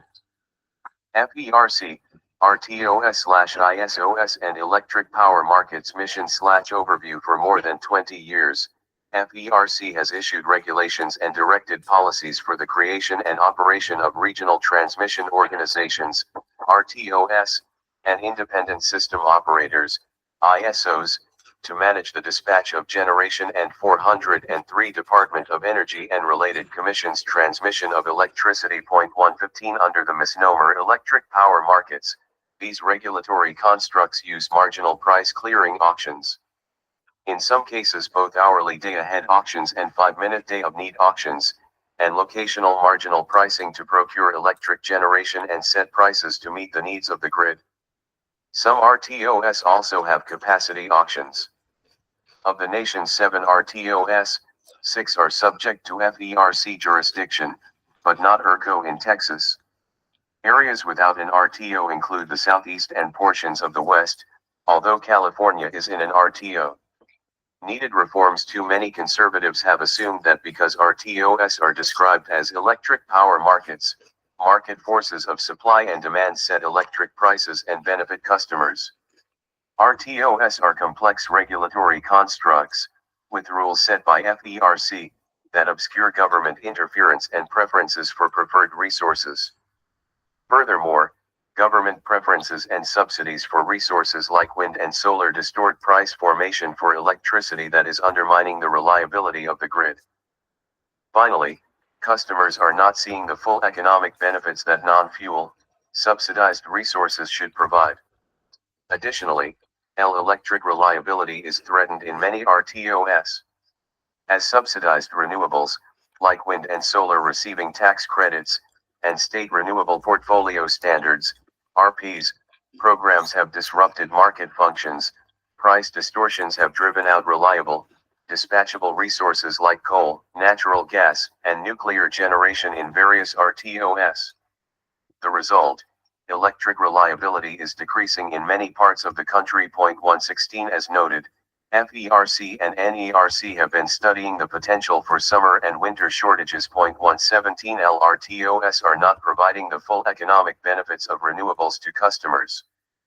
Because RTOS use marginal price auctions where natural gas usually sets the clearing price paid to all generators, the economic benefits of renewables, no fuel, tax credits, etc., are flowing mainly to renewables investors and not to customers, although customers do benefit from some decrease in marginal costs.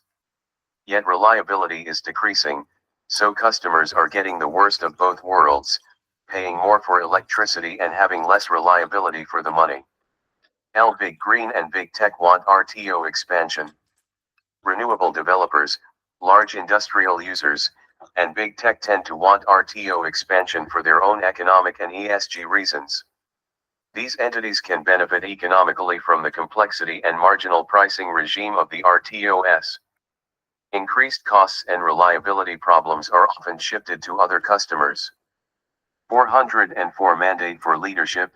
The conservative promise unlike vertically integrated utilities that are accountable to state elected officials and state public utility commissions, RTOS and their participants are accountable only to FERC.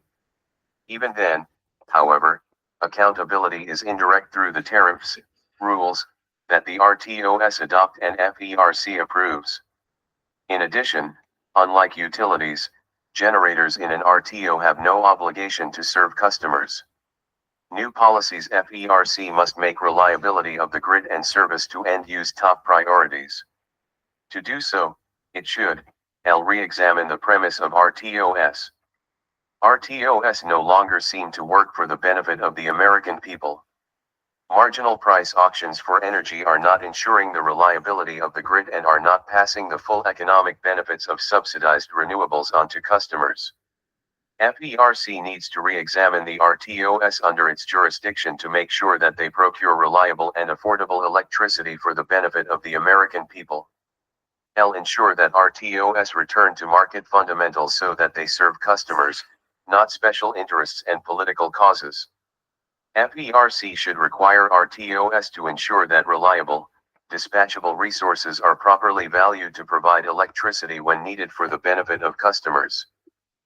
Potential reforms could include 1. Requiring renewable generators to provide intraday backup by dispatchable on-demand generation so that bids by intermittent resources into RTOS equate fairly with far more valuable on-demand dispatchable resources, 2. Creating dual energy markets for dispatchable and non-dispatchable resources, or 3. Eliminating capacity markets where intermittent resources participate and instead establishing reliability markets where dispatchable on-demand resources participate.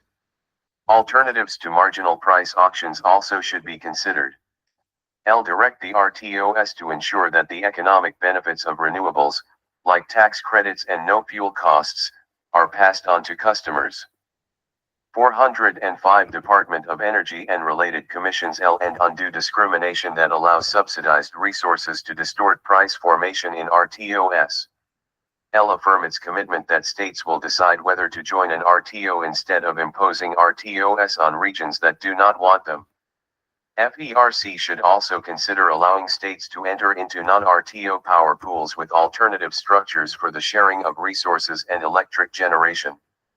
FERC, Electric Transmission Mission/Overview. Under the Federal Power Act, FERC has the authority to regulate the rates, terms, and conditions of interstate electric transmission.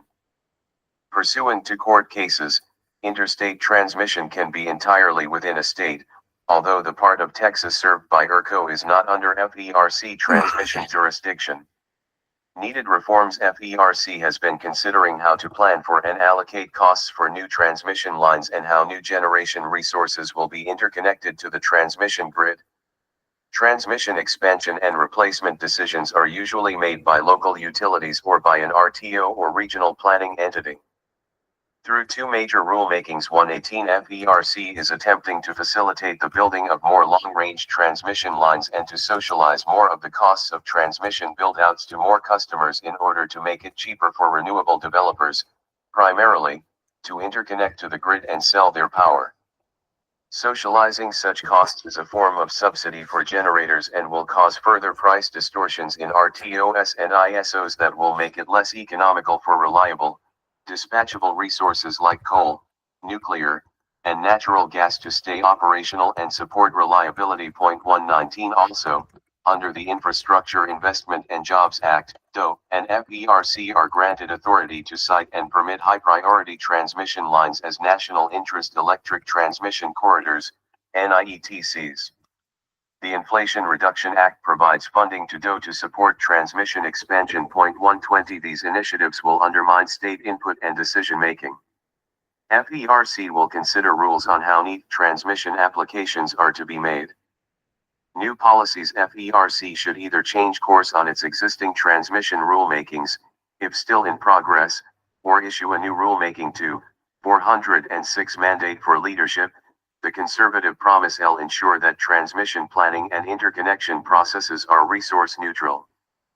Prevent socializing costs for customers who do not benefit from the projects or justifying such cost shifts as advancing vague societal benefits such as climate change.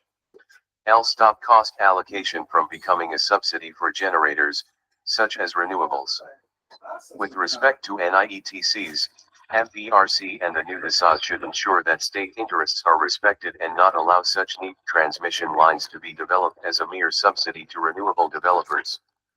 Furthermore, much of the transmission build-out, including its attendant costs, is being driven by renewable developers seeking market share. These projects are causing rates for customers to go up and hurting reliability. FERC needs to ensure that transmission build-outs are planned for the benefit of customers. FERC, Natural Gas Pipelines Mission/Overview. FERC permits, sites, and authorizes the construction and operation of interstate natural gas pipelines. 121 It also regulates the rates for the shipping of natural gas. 122, but not the price of the natural gas commodity, which is market-based. FERC is charged with ensuring that natural gas pipelines are approved if they are required by the public convenience and necessity. 123 Pipeline permitting is subject to environmental reviews under NEPA, and the rate for the pipeline and the shipping of the commodity is set by FERC under a just and reasonable standard. Once FERC approves a project, the holder of the certificate has the sovereign's power of eminent domain. Needed reforms. Natural gas pipelines are vital for the economy, manufacturing, heating, and electric generation. Opposition from Keep It in the Ground environmentalists has made it harder to gain approvals for natural gas pipelines. Under Democrat leadership, FERC has proposed official policies to consider upstream and downstream GHG emissions from the use of the natural gas that would be shipped in the pipeline to be part of FERC's public interest determination when deciding whether to approve a pipeline. There is conflicting direction from the DC Circuit on the GHG issue, which also could be seen as a major questions issue under the U.S. Supreme Court's West Virginia v. EPA decision. 124-407 Department of Energy and Related Commission's new policies. FERC should recommit itself to the NA's purpose of providing the American people with access to affordable and reliable natural gas. Limit its NA decision-making on natural gas pipeline certificates to the question of whether there is a need for the natural gas. Limit its NEPA analysis to the impacts of the actual pipeline itself, not indirect upstream and downstream effects. In addition, Congress, the states, and FERC should consider how better to protect and compensate property owners whose property is taken for the benefit of the public. FERC also needs to be mindful that natural gas pipelines and projects are important for domestic access to natural gas, including local natural gas utilities, natural gas-fired electric generation, and manufacturing, as well as for exports of liquefied natural gas. FERC, LNG export facilities mission/overview. FERC permits, sites, and authorizes the construction and operation of LNG export facilities. 125 It does not authorize the export of natural gas, though exercises that authority. LNG export facilities are important for delivering natural gas to markets around the world and have become an important policy tool in limiting the ability of Russia and Middle Eastern countries to use energy as a tool in foreign affairs. Needed reforms. LNG exports are opposed by climate activists. In addition, some domestic manufacturers argue that LNG exports decrease available U.S. supplies of natural gas and increase the domestic price, thereby harming the competitive advantages of U.S. manufacturers in world markets. Currently, most LNG export facilities are along the Gulf of Mexico in Texas and Louisiana. 126 Attempts to build facilities on the West Coast, Jordan Cove LNG 127, and the East Coast have not moved forward for a variety of reasons. Delays and costs of litigation can cause developers to cancel projects. An Alaska facility was approved by FERC in 2020, and the Biden administration has indicated its support. 128 An East Coast facility in Pennsylvania, or nearby, would unlock Marcellus Shale natural gas for export. 408 Mandate for leadership. The conservative promise. FERC is considering policy statements that would consider GHG emissions as part of its NEPA review and its NA determination as to whether approval of an LNG export facility is consistent with the public interest. New policies. Since Congress through the NA has already determined that LNG exports to countries with free trade agreements are in the public interest. 129 And because LNG exports help to ensure America's ability to support our friends and allies around the world while also supporting domestic natural gas production, FERC, should not use environmental issues like climate change as a reason to stop LNG projects. Should ensure that the natural gas pipelines that are needed deliver more of the product to market, both for domestic use and export, and are reviewed, developed, and constructed in a timely manner. Nuclear Regulatory Commission mission/overview. The Energy Reorganization Act of 197-4130 created the Nuclear Regulatory Commission, NRC. Before then, the commercial nuclear industry was regulated by the Atomic Energy Commission, AEC, which was established by the 1954 Atomic Energy Act. 131 Importantly, the AEC was responsible for encouraging and regulating commercial nuclear power. Broad criticism of this dual function was a major factor in the establishment of the NRC, which held regulatory authority while the newly established Department of Energy held the advocacy function. Today, the NRC is responsible for a broad range of regulatory activities, including reactor safety, oversight of nuclear materials, and protection against radiation, as well as permitting new reactors, certifying new reactor designs, and regulating nuclear waste management activities. Needed reforms. In 1989, the NRC established alternative licensing processes that were meant to provide a more predictable and efficient regulatory pathway for new light water reactors, LWRs, by combining construction and operating nuclear power plant licenses, allowing for early site permits, and establishing a framework for pre-approval of reactor designs.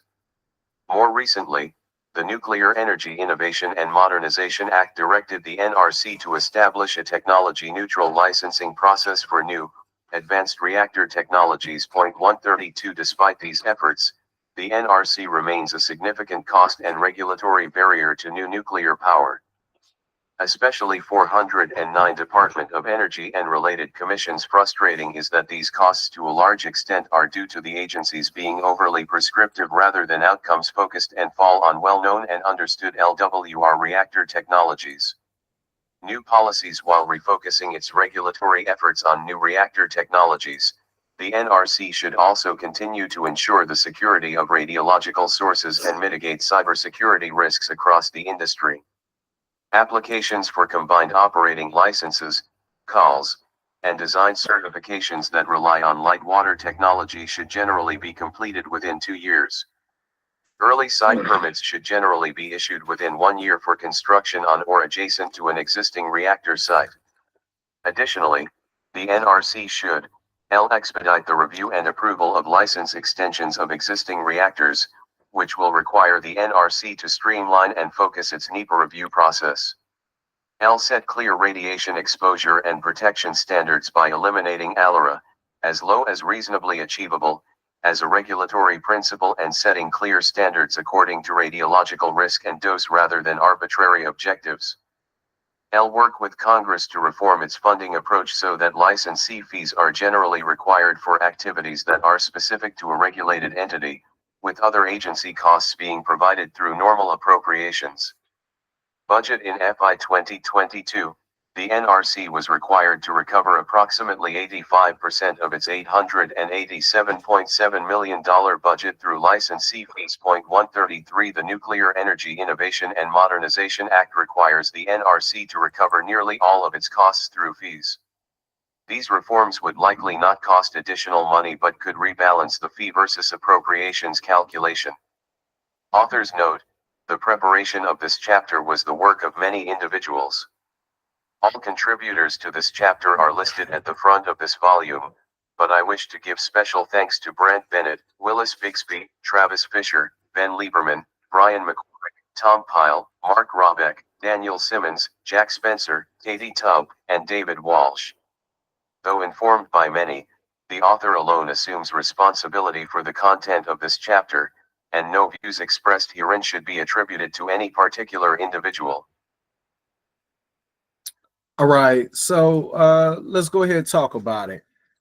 So while I was listening, I compiled a list of 20 of the most troubling items that I found from worst to least, considering the implications on environment, impact, energy infrastructure, and public policy.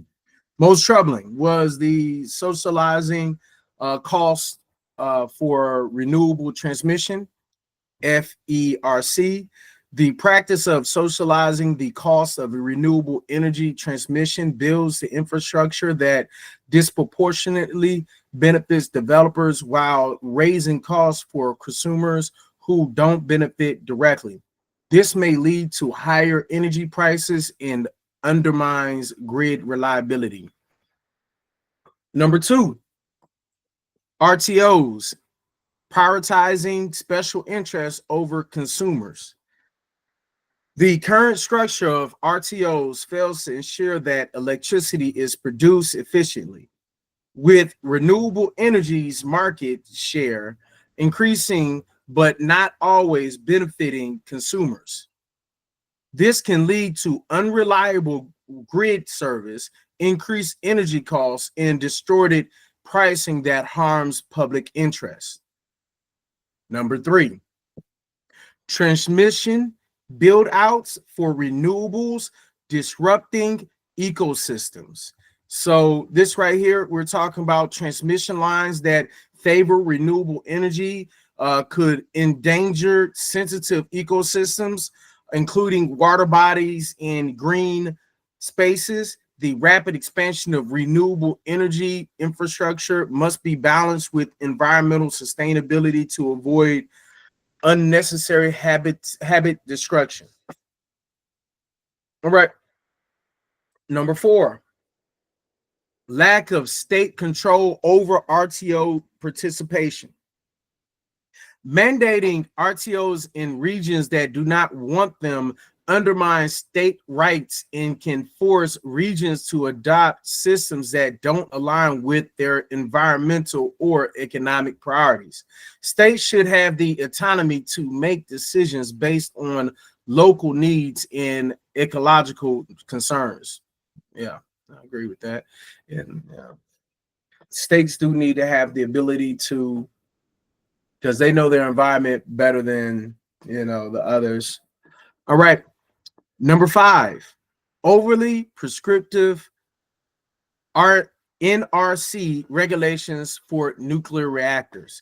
The NRC's regulatory framework for nuclear reactors can be overly bureaucratic, delaying the development of new technologies that provide clean, reliable energy. This slows down the transition to more environmentally friendly energy sources. Number 6, unclear standards for radiation protections, NRC. Ambiguous standards like ALARA, as low as reasonable achievable.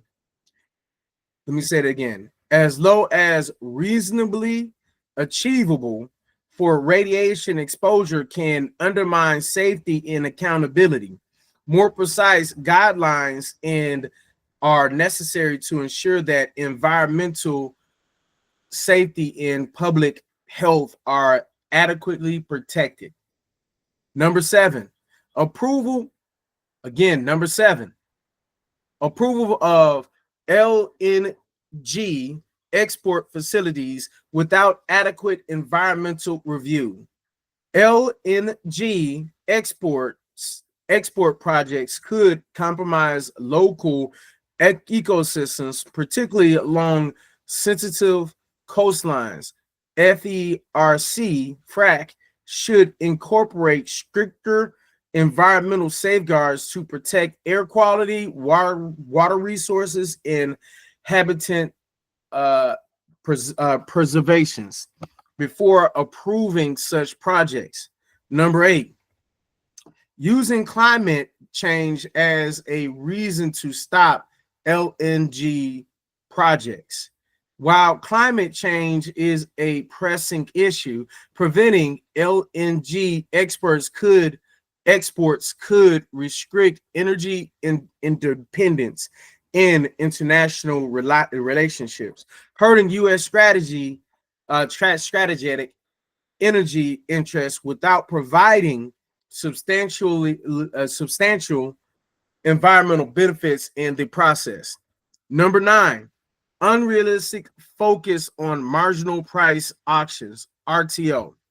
The marginal price auction system, which currently underpins RTO market operations, fails to provide reliable, detachable energy when needed most.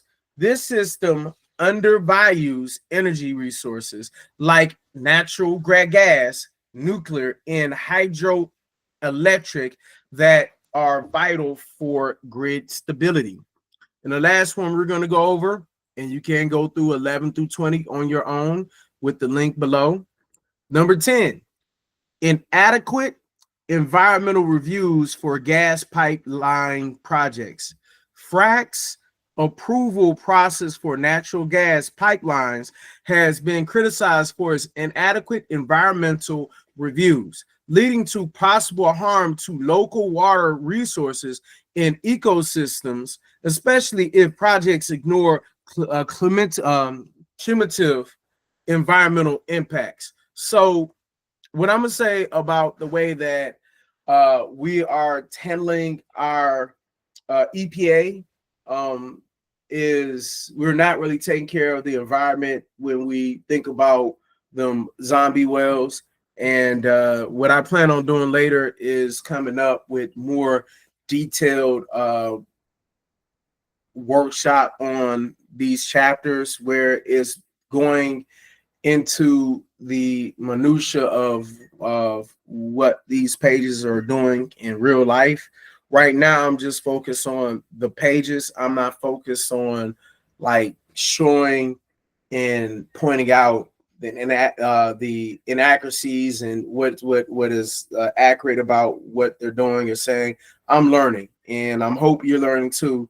Eventually, we're going to come up with an adequate plan for everyone. And so, with that being said, 501 Georgia, make it a point to support them. Make it a point to support Test the Takedown. Make it a point to figure out and sign up for Resistance Lab.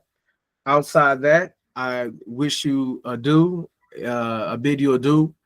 Like, comment, subscribe, share, and please make it a point to educate those who may not realize they need to be woken up. All right. For democracy.